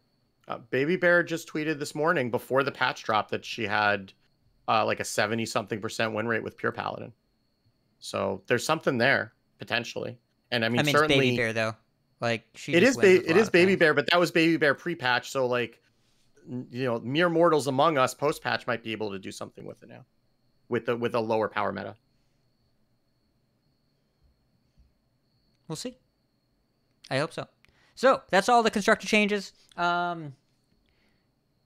We got a lot of other changes to other modes. BGs, I've been playing a lot of BGs. I don't claim to be great at it, but I can tell you, they changed a lot of stuff. They changed 46 heroes' armor tiers. I'm not going to read all those right now. They're in the patch notes. They changed half the heroes, they moved them around. Oh, I forgot something. I forgot to read Aleko's tweets about Theotar. I'm going to do that real quick. No. So, not Teotar. That's in Battlegrounds, but that's a different story. Yeah, and they should have buffed that card. It's terrible. So, Aleko made tweets about Theotar. Getting a lot of questions about Theotar. Happy to add a bit of context to why we didn't change him this patch. We definitely talked about him, but decided against it for a few reasons. The biggest reason that our focus this patch was on high confidence changes. We weren't high confidence in what the meta would look like if we changed Theo, especially with all the other changes that we were doing. We really wanted this patch to improve things and weren't looking to take big risks, so we decided it was better to wait and see how things land. We're also hitting a number of cards this patch that Theo is being played to counter. There's a chance he goes down in win rate and play rate naturally. If he doesn't, he'll definitely be a card we discuss again next patch window. I'm going to run this through Google Translate from my dev to Reddit translation. And the output here says they didn't nerf Denathrius, so they left this card alone as a safety valve. Because they nerfed Brand Kaldeni, but they didn't nerf Denny himself. And if you want to be sure that you don't take away the best counter to the thing you're not nerfing, then you leave this alone. And also, like, there are enough, like, they nerfed most of the things that, like he said in that tweet, that you're playing Theotar to hit. So if Theotar ends up getting less value when you play it, it may fall out of decks, right? Just naturally. Like, we're not playing Rust Drop Viper in our decks when we were, even despite the fact that Rogue was, as popular as it was, we still weren't playing Rust Drop Viper in our decks because Rogue was one deck in the meta, and that was the only thing that was running weapons that we cared about, right? So if there are fewer decks that are running cards that you absolutely need to hit with Theotar or you will lose, or at least like will increase your win percentage quite a bit, right? Then Theotar may fall out of decks because then it's just if you're just swapping a card in your hand with a card in your opponent's hand and you're getting a janky card and you're giving them a janky card, or worse, giving them a good card, like, that's not good, right? You're not going to put that card in your deck. But that's going to take a little while, right? Because people are still used to playing Theotar, and it's kind of a safety blanket right now. And it's going to take people playing Theotar and saying, you know what? Every time I play this card, it screws me, or at best, it doesn't do anything. So I'm going to take this out and see if the deck is worse, right? So I think that it's good for them to keep that, as it is, because for now, if that's the case, because again, we do need counterplay to some things like that. Denathrius being one of them, but there are other cards, and I'm blanking on. The Quest Priest reward for one, because that's happened to me multiple times today. Like if you're leaving Quest Priest as one of the more viable decks in the meta, you kind of need to leave Theotar alone, because that's the way that you beat it. Same thing with Boar Priest, right? If we take away all of the disruption, then you get Boar Priest, then we're gonna have Quest Priests with no counterplay. That's when you get some of the other combo decks. So it is good to keep it there. But it, and I'm sure that if it still is an issue, if they're gonna nerf it after this, it'll probably be because of a feels issue. I would think more so than like a win rate issue. And I know they're always nerfing for feels, but you know what I mean. Did you ever talk about... I brought this up to Hat before, about, I think, the reason that Theotar feels so bad. And I think it's largely a somewhat a Magic the Gathering reference type deal, where Theotar feels a lot more like this card Counterspell where in Magic the Gathering, people really hate the card Counterspell, but they're okay with the card Doomblade, when essentially the cards do a similar thing. So people really hate when they don't get to play their card in their deck, but if they play their card in their deck and then it doesn't do anything because it gets killed right away, it like feels way worse. And I felt like this was going to be a problem with Theotar ever since I saw the card.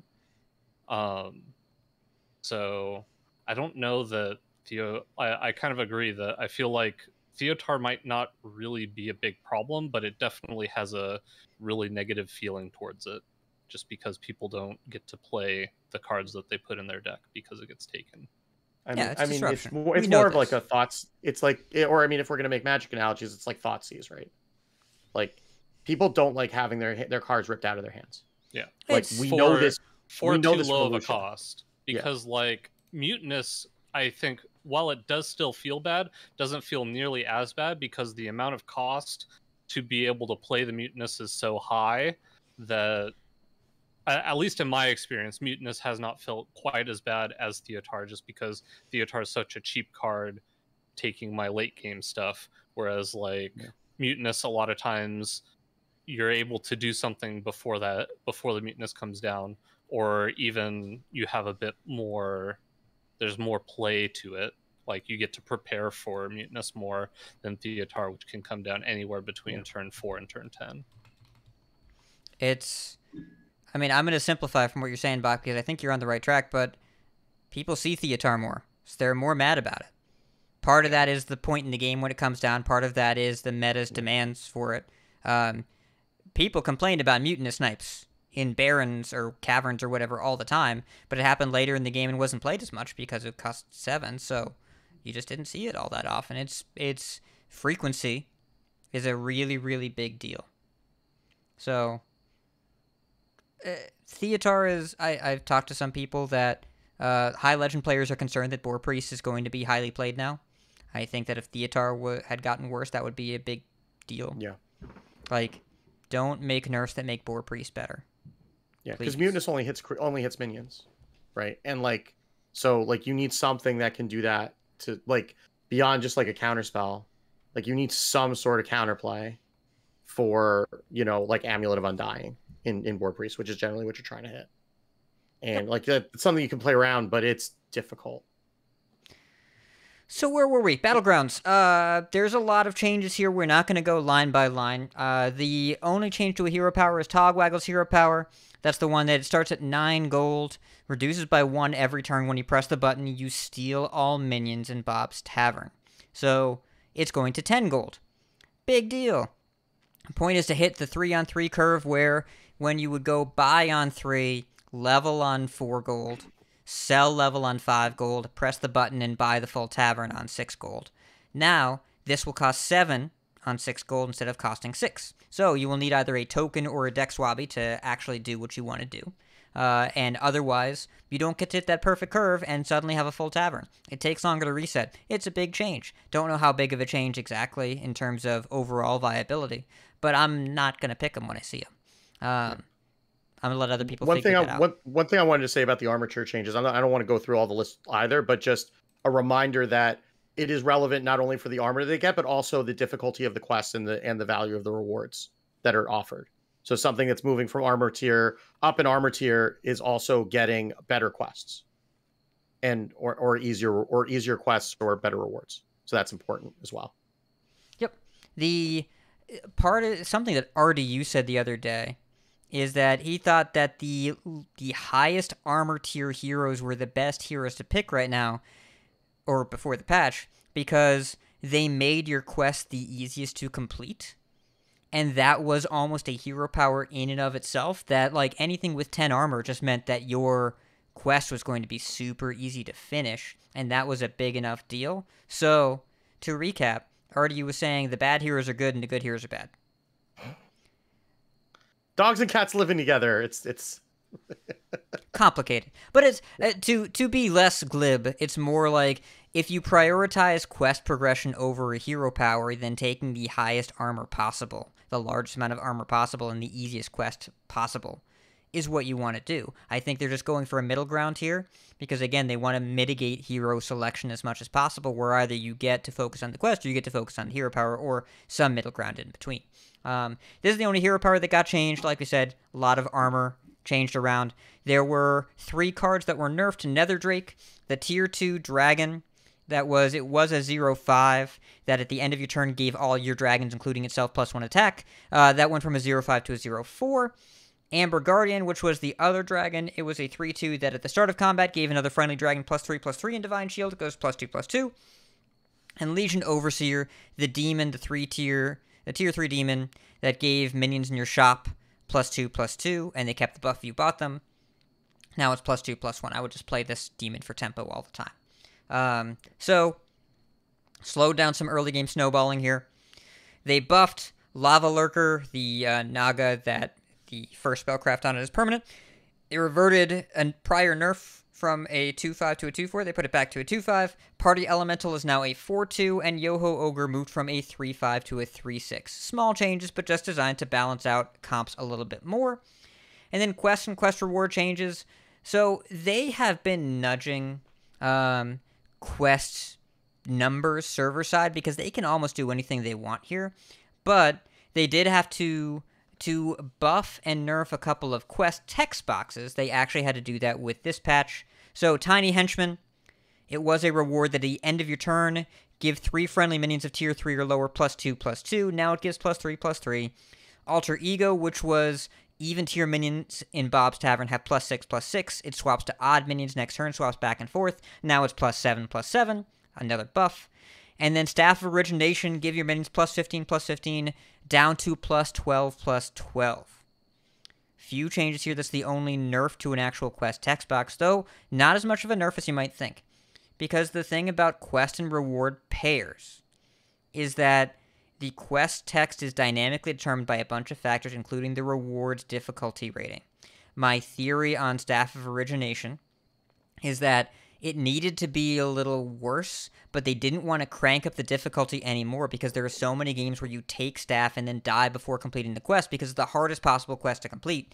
If you make the quest harder, you just end up with something that nobody ever gets because they're dead unless they're already high rolling.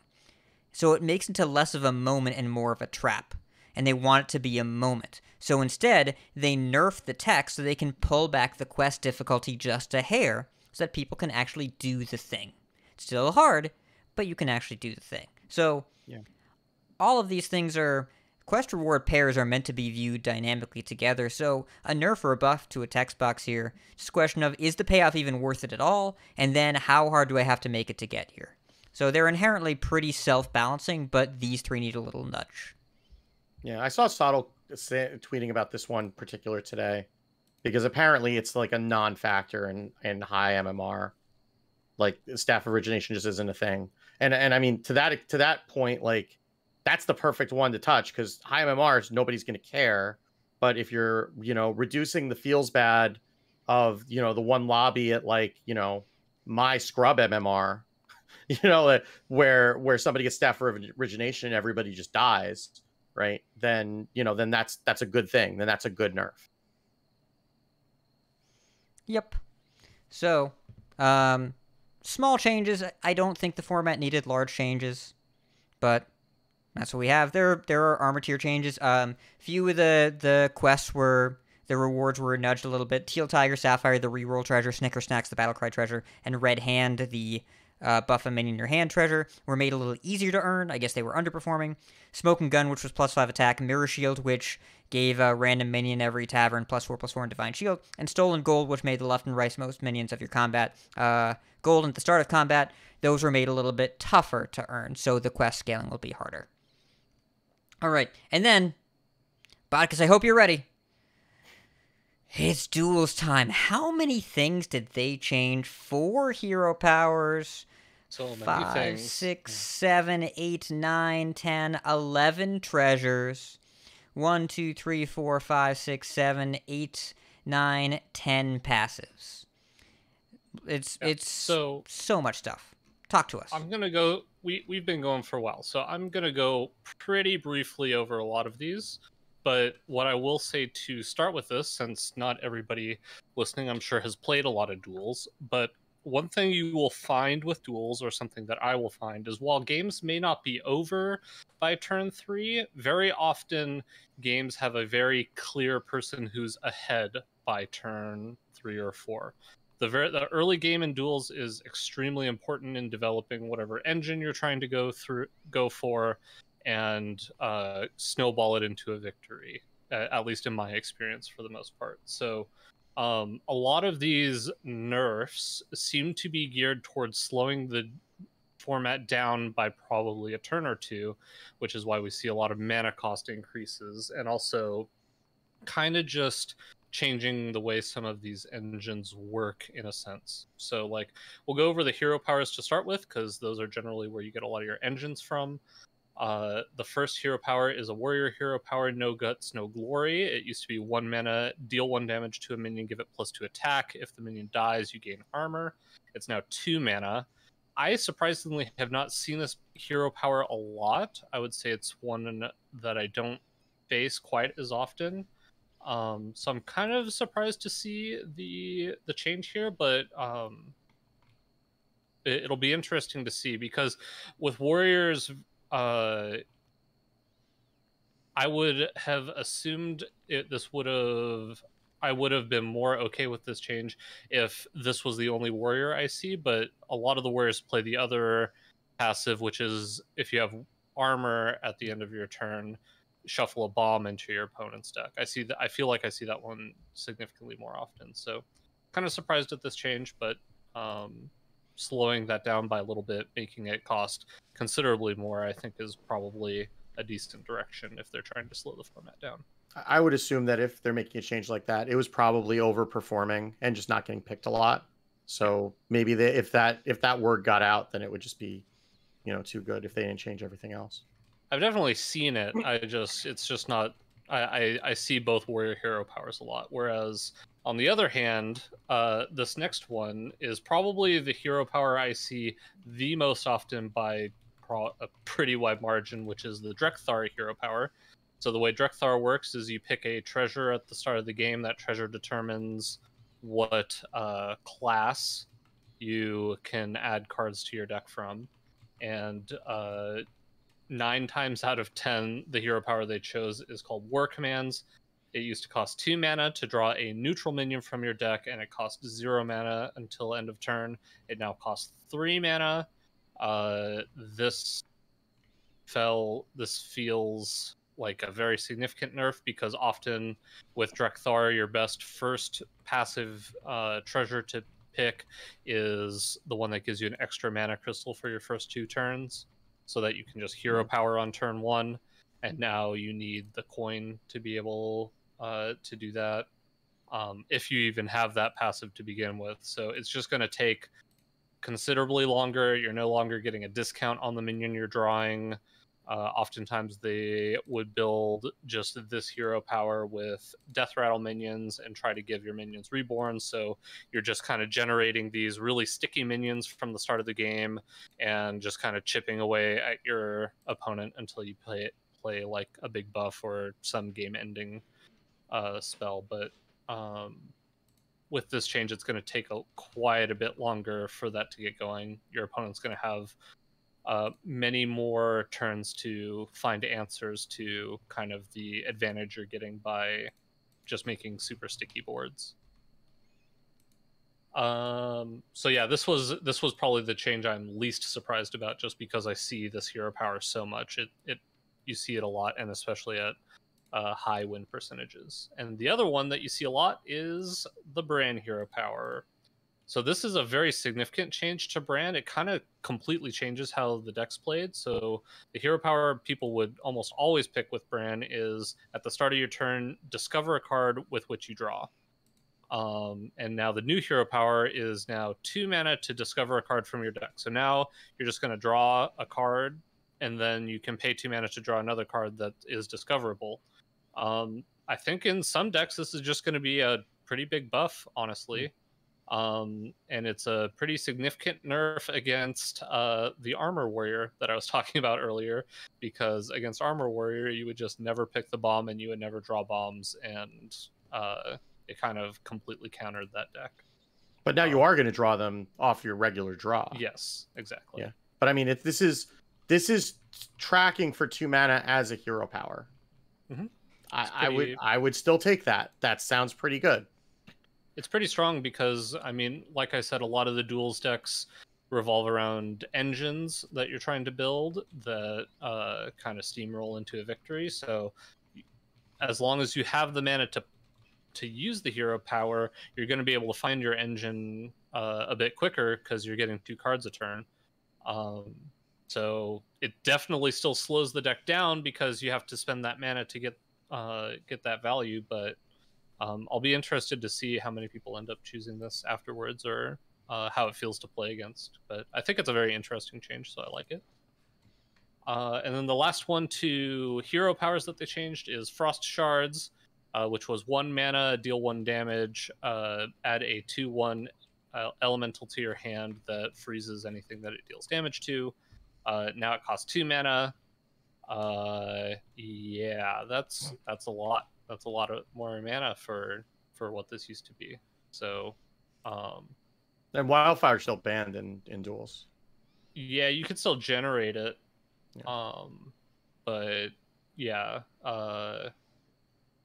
you would still see this. You still see this deck a lot, mainly because there's really good passives for frost spells and freezing, which also got a couple nudges. So, yeah, I kind of like the change. It's just you're not.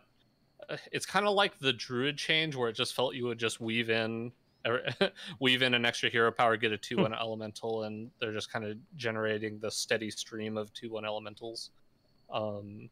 So yeah, I kind of like the change too. And then we go to signature treasure changes, and this one honestly shocked me. So this is one of the Drekthar treasures called Gift of the Heart. It used to cost 5 mana, and you would gain 4 empty mana crystals. And you would think, wow, that seems really powerful. But with the Drekthar decks, a lot of them would play this alongside of the 2 mana hero power that's just drawing the neutral minions. Oftentimes you didn't really need to do this kind of ramping, but when you did, you were just kind of ramping to Denathrius and killing your opponent because you have all these Death Rattle minions making more minions and stuff like that. So kind of surprised to see this nerf, but I think overall it's probably fine. It just felt like somebody would play this card and then they would just play some big 10 mana threat really early. So slowing that down, I think, is solid if they're kind of slowing everything else down. Track Tamer Alessa, I think, was used to be 2 mana, 2/5. When your hero attacks, summon a random demon companion attacking the same target. That did a lot of stuff for 2 mana, and now it costs 3 mana. So I remember seeing this and being so surprised that it was 2 mana. Yeah, it was a lot for. It definitely felt like a lot for 2 mana, but we're slowing the format down, make it so that it's now 4 mana because you play this with the hero power that costs a mana to give your hero a 1 attack. So, yeah, and then Magister Unchained, which was also, I believe, a Drekthar. It was a Drekthar. Yeah. Vandar? Nope, it's Drekthar. I'm looking at the Duels wiki. Oh yeah, that's right, because Dawn Grasp is Horde. Dawn Grasp is Horde, yeah. So it used to be 2 mana whenever you play a spell this turn, add a or draw a spell from your deck. I don't really know. I hardly ever see it. This is kind of along the same lines of Gift of the Heart. I feel like I just don't see this card get played that often. But if it's win rate above expectation, then sure. This feels like an Ignite Mage type of thing, right? Yeah, I guess I could kind of see that. But if they have that much mana when they're playing this card, you're kind of just dead.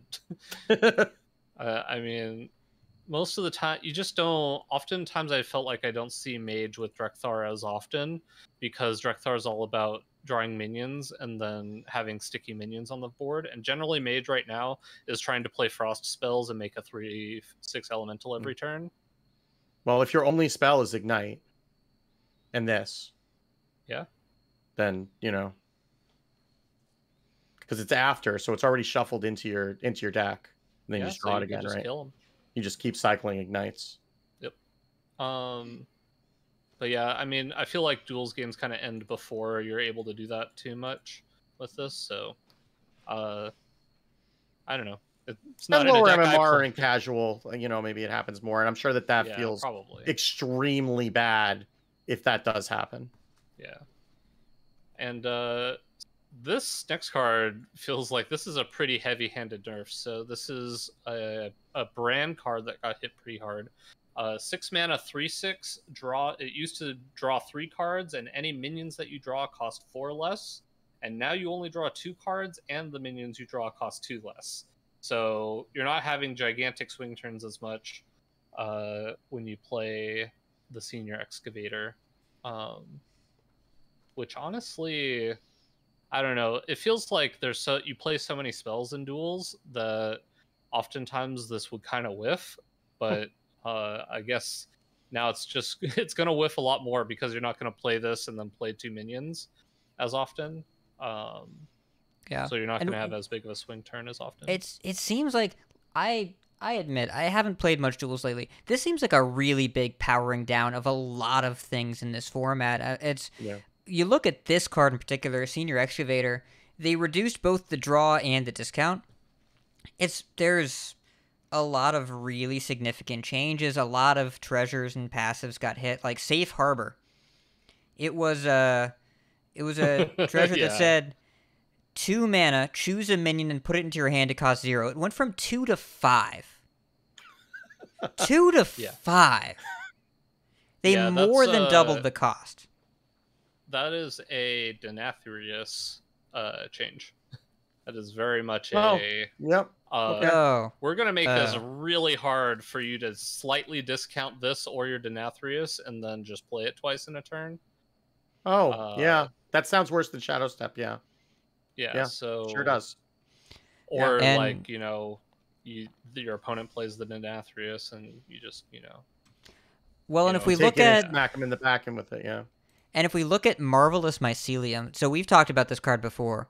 A couple patches ago it was completely broken, where you would just get 2 fuse choose 1 cards for 1 mana in your hand, and then this would shuffle back in. You just have infinite stuff now and later. Now they nerfed it to discover a choose 1 card. It has both effects to combine, shuffle into your deck. They nerfed again this patch. Discover a choose 1 card, then shuffle it into your deck. It has both effects combined. Do this three times. So the Mycelium's no longer infinite. You don't get to keep the choose 1 card. Now, I don't know why I would play this. It's not only nerfed, but gone. So why would I play Marvelous Mycelium? I don't know why I would play this. I also don't understand this change. Like, this is pretty significant that you don't get the thing that you want right away. And I don't know, because I read that there was a comment about this. Matt London made a comment saying, what was it? I don't know that. Oh, Marvelous Mycelium is probably fine, but I'm getting tired of getting asked about it, and that's also I feel like this. Matt London, yeah. This feels like a card that people ask about a lot, and I just don't see it get played a lot, or they play it every turn, and I'm just like, okay, you can keep doing that thing, I guess. I mean, the biggest problem I had with the card is that whenever I played it, my hand didn't have mushroom in it. Yeah. Oh, jeez. Oh gosh, darn it. But I mean, this is the kind of card also that Taller it was me, right? That you lost to this card because it keeps getting played over and over and over again, and that creates a big negative emotion. So if you're just removing that effect and like trying to compensate, this feels like when they kept changing charge. Like remember when they nerfed the mana cost and then they made it cheaper, but it couldn't attack minions before we had rush, and then eventually they just got rid of it. But that's that. It feels like that, like where they just don't know what to do with it. But whatever it is, it needs to not be what the thing that it's doing, because the thing that it's doing is pissing people off. Yeah. And then a lot of these other changes are just super quick. Shadow Word Void, that this once upon a time cost 3, and then it cost 4, and now it's going to cost 5. You're not going to feel this at all. The priest just keeps discounting spells, so it's going to discount to the minimum you're allowed to discount spells to in duels, and you're not going to, I don't think you're going to feel that change at all. Elemental Chaos, this is also a card. It went from 6 mana to 8 mana.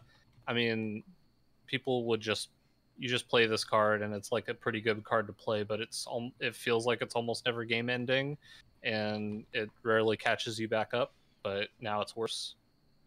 Green Tortolan Shell used to be 1 mana, 1/2. Battlecry, return an enemy minion to its owner's hand, and it improves over the course of the run.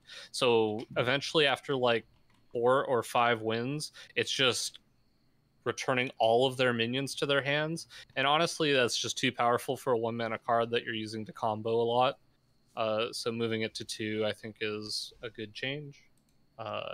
We already went over Safe Harbor. Whew, that is a nerf. That is a big nerf from 2 mana to 5 mana. And we have a thread here from Matt London that I want to make sure we go into. Safe Harbor is called out specifically. Yeah. So, lots of duels updates in this patch. In recent months, we've seen a handful of strategies become overwhelmingly popular, and determined the best way to diversify the format is to target these strategies. The goal with these changes is to make more strategies viable. We've also seen certain signature treasures overperform in early games. These are taking a hit. The goal is not to depower duels. Rather, we want player choices to be meaningful in deck building, power treasure selection, buckets, and especially moment-to-moment gameplay. The best version of duels is one that's chaotic, powerful, and offers both players a chance to win each game. A few callouts. Safe Harbor at 2 mana reduced one designer to tears during a playtest. For that, I am sorry. Marvelous Mycelium is probably fine, but I'm tired of getting asked about it. Recent standard changes could lead us to consider unbans for some beloved cards. If this round of changes creates new outliers, those moles will get whacked. To close, I'll say that I am freaking excited about the current direction of duels. Some of our biggest additions ever are on the horizon. Players often hang on third-party data aggregation to draw conclusions. This can lead to assumptions. I'd encourage players to experiment. Our internal data shows numerous treasures with competitive win rates and low play rates. There are a lot of decks that people are sleeping on, so get out there and find them. Happy duelsing. I believe, Botticus, that you have alluded to this, that the stuff you like to play didn't get nerfed. Yep. I will say, I don't like at least for me, the player that I am, the thought there are a lot of decks people out that people are sleeping on. Get out there and find them. This is not something I'm interested in. But I know that there are people that play duels that are interested in trying out new stuff. But I just want to play the powerful stuff and the stuff that I want to play, and that's pretty much it. I'm not a player that's going to be on the cutting edge of deck building and stuff like that. I'm going to take in the data of me playing the game and decide on changes that I want to make the way based on how my results are going, essentially. So while I understand that thought process, it's like it's just the way that I enjoy the game is not to try out a bunch of stuff that might be good. Maybe we're sleeping on. Yeah, it's. I mean, I'll speak to my experience playing duels, which is typically that it's, as much as I enjoy duels when I play it, typically when I enter the mode, is when I'm already tilted from standard, and I am not in a creative mood at that point, right? And like, so I'm going to HearthstoneDecks.net and I'm just finding a deck that looks interesting, and I'm going to do that because it's worked for somebody. I don't want to be. I'm already tilted. I don't want to be going in and finding something that doesn't work and getting stomped in a different format, right? I mean, and I know that this is not easy, or it would be done by now, but like, autocomplete in the Duels deck builder would probably go a long way towards this, right? I think so. Yeah. But I know that that's got to be way harder than we're suggesting, because otherwise they I think they know that would be there too, because there are a lot of people who just bounce off the mode because they just don't want to build a deck at all, right? And that's where at least like third party data is useful to at least like get you to find something that at least you're not bringing a knife to a gunfight. I wish we could just save starting decks, honestly. If I could save starting decks, that would be cool. Just to have even just 9 deck slots, or like a couple per hero. Just something. Even one per signature treasure. You can just save it in Notepad. But I want to save it in the video game. If I save it in Notepad, it gets so much harder to do anything on mobile. And, like, tabbing out on mobile is a crapshoot. So if it was just saved 1 per signature treasure. When I click the signature treasure and they say, do you want to use the same deck you used last time with this treasure? Sure. Let's start there. Let's try that. So, we also have other stuff to talk about. I don't mean to cut the duel section short, but I don't think anyone would accuse us of cutting the show short at an hour 45 so far. So, I do want to just say that they ahead. also made a bunch of passive treasure changes that are going to significantly affect the way games are going to play out.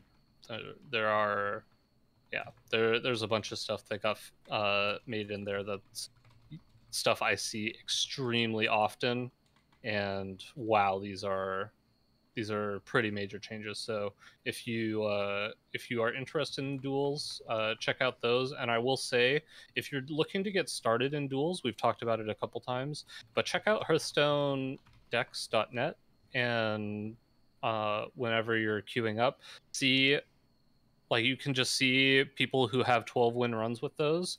And honestly, I have, no joke, around a 90 to 95% win percentage just picking a deck off of there in my game ones. Game ones specifically, because game ones kind of determine the route your deck's gonna. It feels like it determines the route your deck's gonna go. So just when you're looking at that, just understand your opponent has 20 health and figure out how this deck kills your opponent quickly, because that's kind of just if you have an understanding of how this starting deck kills your opponent, you're gonna have a really good start to your duels run, and then you get it always feels bad going into your third game with 2 losses already and picking your second signature treasure or your second passive treasure, and having 2 losses and know that you don't have a lot of leeway to drop a game. So that's all I'll say about duels. I hope people try it out and enjoy it. I like duels. I'm just I don't know. I was thinking about the pun. Like, mode-verwhelmed kind of works. There are so many modes I want to play right now. I'm playing more modes than average. For those of you math people out there, yes, that was for you. Oh, God. See? I found a math person. That one was a slow burn. Yeah. Right? It was only one of the hosts figured out we found a happy median. So, I will not stop. I won't. That one was so mean that you drove Botticus out of the room. He's making you. Yes. Welcome back, buddy. All right. Those were so bad. So, we have a few rapid fire things, and these are really, really cool. But also, the show is going long, and I have a mild work crisis that I have to go deal with for another 6 hours after this. So we're going to move pretty fast. Oh, God. Yeah. So, first of all, one of my favorite things has been figured out like 20 minutes in BGs today. Like 20 minutes before we started the show. there was a thread, Pocky Plays posted a thread of a bunch of, I think that Gaiyuan found it, data mine of the Chinese client. There's a bunch of data mine treasures that never made their way into the game. They were in the client but never made their way into the game. Except, Nina is Noob was streaming today. Played 41 games in a row on her 41st game. She got offered a buddy, or a reward, partner in crime, get your golden buddy. So, Mitchell confirmed, Mitchell Lowland, BG's designer, and he's made cryptic tweets about this. The first tweet that he made in his thread was a direct reference to, I believe, The Lord of the Rings. But they were, all of them, deceived for another reward was made. So, here's how it works. It's the hidden 25th quest reward. In order for this to be offered, everyone in the lobby has to have a valid buddy. No heroes developed post-buddy, so no Queen Ajara, no Cyrus Nathrius, no Finley, and no Elise, because her hero power is reworked. If your lobby meets that conditions, it's all 8 heroes that were around in the buddy times. There is a 1 in 100 chance of partner in crime being rolled. And if it is, everybody in the lobby will be offered partner in crime. All 8 players will have the chance to play a buddy lobby if they want to play a buddy lobby. But it can only be in lobbies where all 8 heroes can have buddies, and also where they roll a 1 in 100 chance. This is so cool.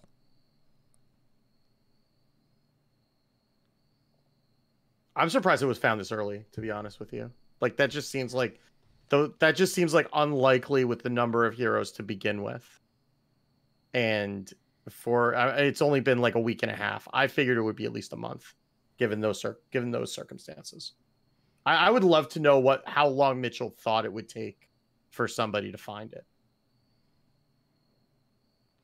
Yes. And it has to be found by somebody with like Twitter presence too, right? Like, you know, like it was Nina is Noob who found it. Like, it needs to be somebody like in the BG's community who finds it, not just like somebody just playing. Like, I mean, it's a whole lobby, but not just like, you know, a casual MMR lobby.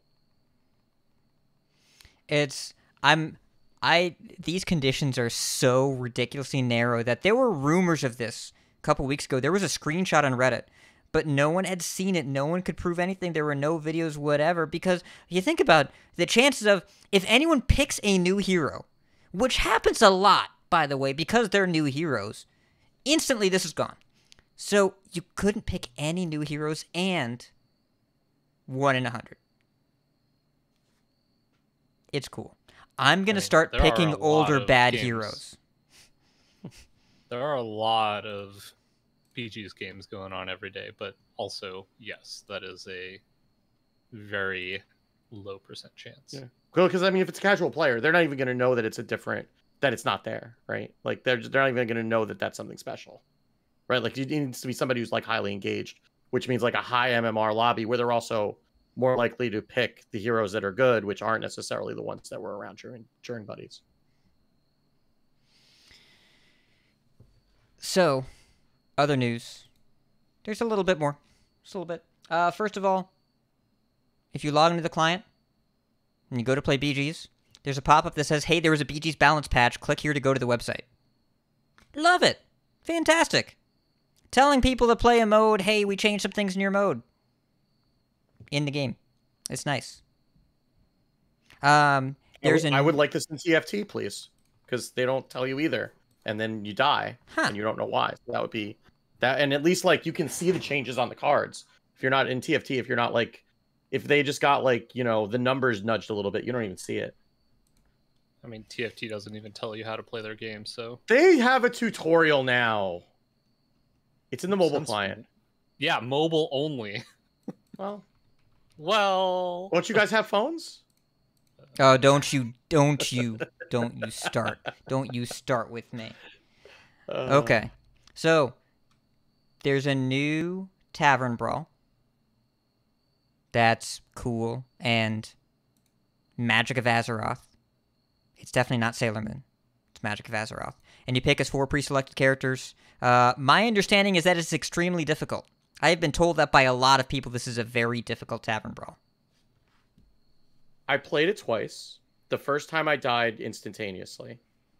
The second, so what it does is it shuffles Magic of Azeroth cards, which let you discover I don't know if it's a card or a spell from your class, and it costs 0. And I got the I forget what I got. I know one of them was the priest corrupted card that it upgrades from 4 to 7 cost minion. So I was able to corrupt that with one. Oh yeah. I don't know the name of that, but I know what you're talking about. I don't remember the name of it either, and I should because I played a bunch. But I was able to corrupt that with my 1 drop because it cost 0.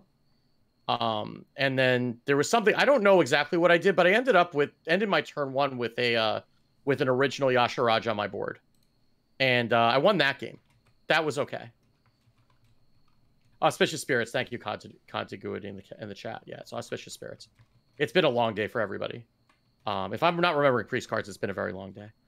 But yeah, it was like the first game, I just like, if you don't draw those Magic of Azeroth cards, or if you draw them and they give you like nothing good, then you just sit there and get pounded. I haven't tried it yet. I gotta figure out a way to try this. But it's in the modes. It's in the modes. I know how to physically launch it. I need more hours in the day.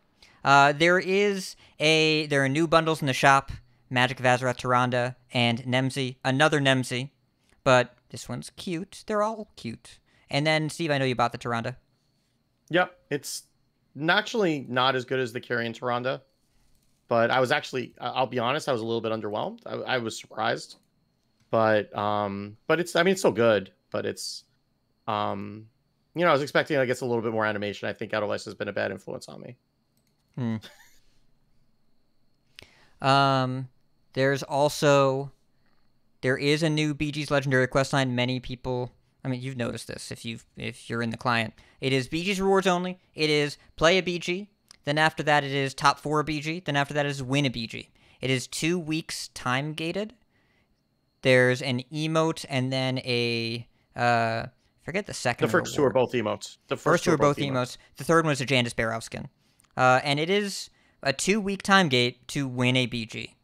There has been some concern about people who I think are a little put off by the idea that they got to figure out BGs in a couple weeks. It is BG's only rewards. Like, if you don't play the mode, you don't need to worry about this. Also, you don't need to exit out if you don't play the mode either. You can just leave it there because it expires in 2 weeks and it takes up a specific legendary quest slot. It doesn't preclude you from having other quests. But a time-gated get first reward is a little funky. It's a little funky.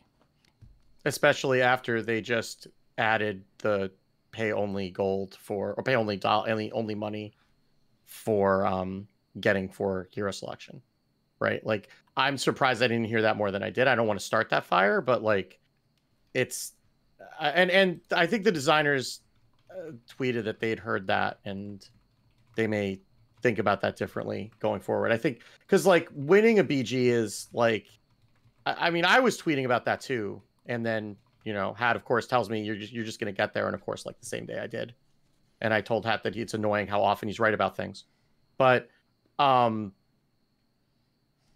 mean it is kind of daunting, and sometimes it's just kind of out of your control. But if it's 2 weeks, hopefully you get there, and if you're playing enough to be engaged, hopefully you'll just kind of high roll at some point.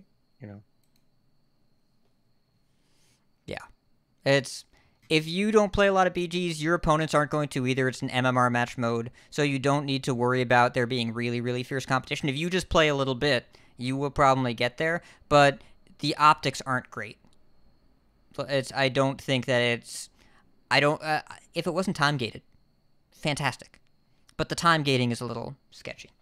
Yeah. Either way, and also, like Edelweiss is saying in the chat, if you win a lobby to clear any part of this quest, you don't clear the whole quest all at once. Each one checks separately. So there was, for the top 4 part of this quest, I got a first. And then I had to get a first, and it was hours before that happened. So it just felt kind of frustrating that I won a lobby and then had to go win another lobby. I understand that the way I phrase that makes me sound like J.D. Rockefeller just drowning in lobby wins. It's not what happened. There was a long period in between where I didn't have any wins. It was unpleasant. And finally, Worlds, December 16th to 18th. It's coming. There's going to be a World Championship. We kind of knew this already, but now we have the dates. December 16th to 18th. If you recall, last year it was around this time, and then they patched the following Monday.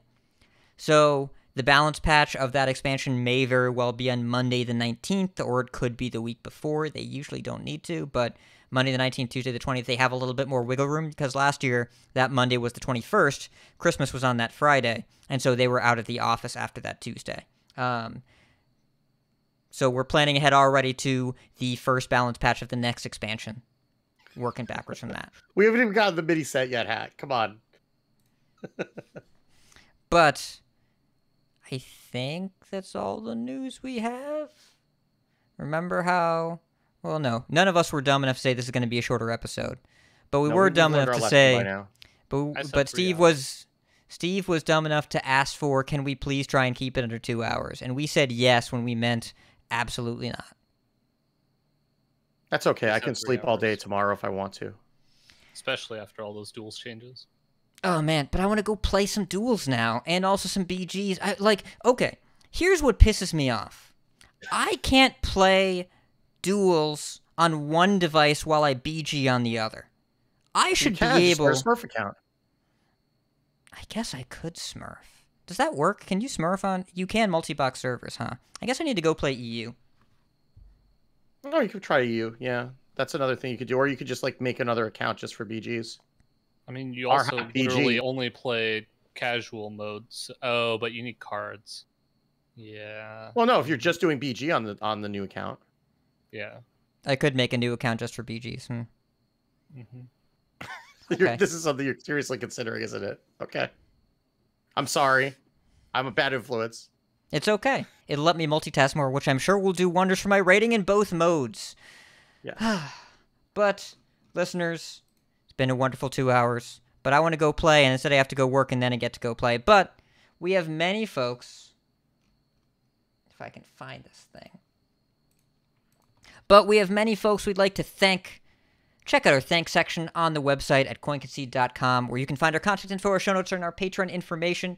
You can monetarily support our show at patreon.com/coinconcede. Join us every week live by following us on Twitch at twitch.coinconcede.com.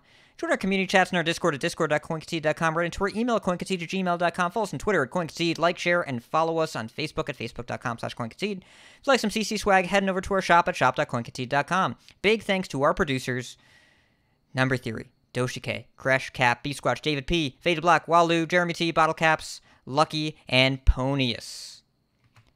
Thank you so much to Number Theory ×4 for all 4 of the gift subs, 2 of which went to host the show, Gray Lego, Tito Santana, The Grand Arcanum, and Pescatarian for your subs. Coin Concedes. Botticus, you go first. So I was thinking about this yesterday, and there is so much content out there that people could be enjoying, watching, listening to. And I just wanted to thank everyone who takes the time to listen to this show, because there's a lot of ways you can spend your time, and we're very honored that you choose to spend your time listening to us. Even if you're doing something else like mowing the lawn or doing housework while you're listening to us, it's just nice to know that people are listening, and we greatly appreciate it. So shout out to the listeners, Coin Concede to the listeners, for spending your time listening to us and listening to me try to make memes while my co-host throw endless puns at me. Yeah, that's nice. I like that sentiment of, in a world where people are overwhelmed, thanks for choosing us.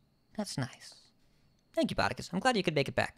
And Edelweiss, we miss you, but we'll have you next week. But Botticus, it's good to talk to you, buddy. I'm going to coin concede to you right now. You get a coin concede right now. Then Steve, you do yours.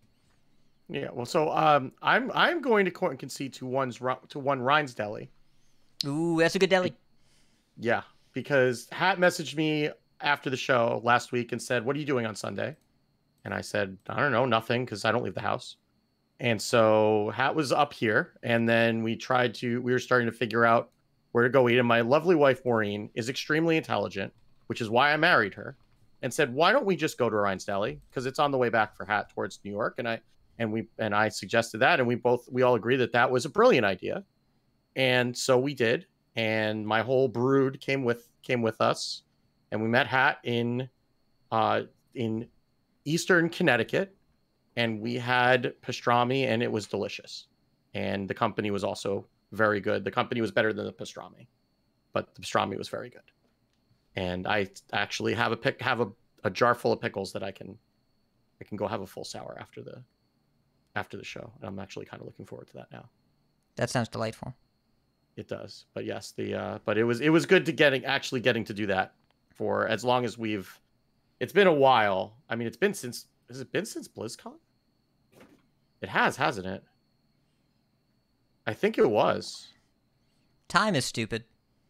Yeah, it is stupid, but it was good that we got to do it. Yes. And it was good that we got to combine two things together. It was like a joyous sandwich. Is what it was. It sure was, buddy. Yeah. I'm going to coin concede to one, the sandwich that I am now thinking about. Thanks, Steve. I wonder if they're still open. It's too far. Two, the 2-year club of a bunch of people that had their 2-year tankards for being at Blizzard for 2 years now. I think it was Dom and Gallon that showed theirs off today. Pretty cool that some of these people have been there for a couple of years now. And Enzo516, the Enraged Warrior enthusiast, emphasis on enthusiastic. Big props to your high legend push, buddy. Well done. Nobody has done more for the hype around Enraged Warrior than this one person has. Kibler's close. Not in the same ballpark. And that's gonna do it. So, keep calm and play some modes, and if you see us on ladder, coin concede. Coin concede. Coin concede. All right, stopping recording. Okay. So, thank you, everybody. Thank you both. I have to go right now. Yeah, go fix your projector right now. So, thank you, everyone, for being here. Gonna bring the stream down. Sorry for being distracted during the show. I have to go, right now. But I'll see you all later. Bye. Bye.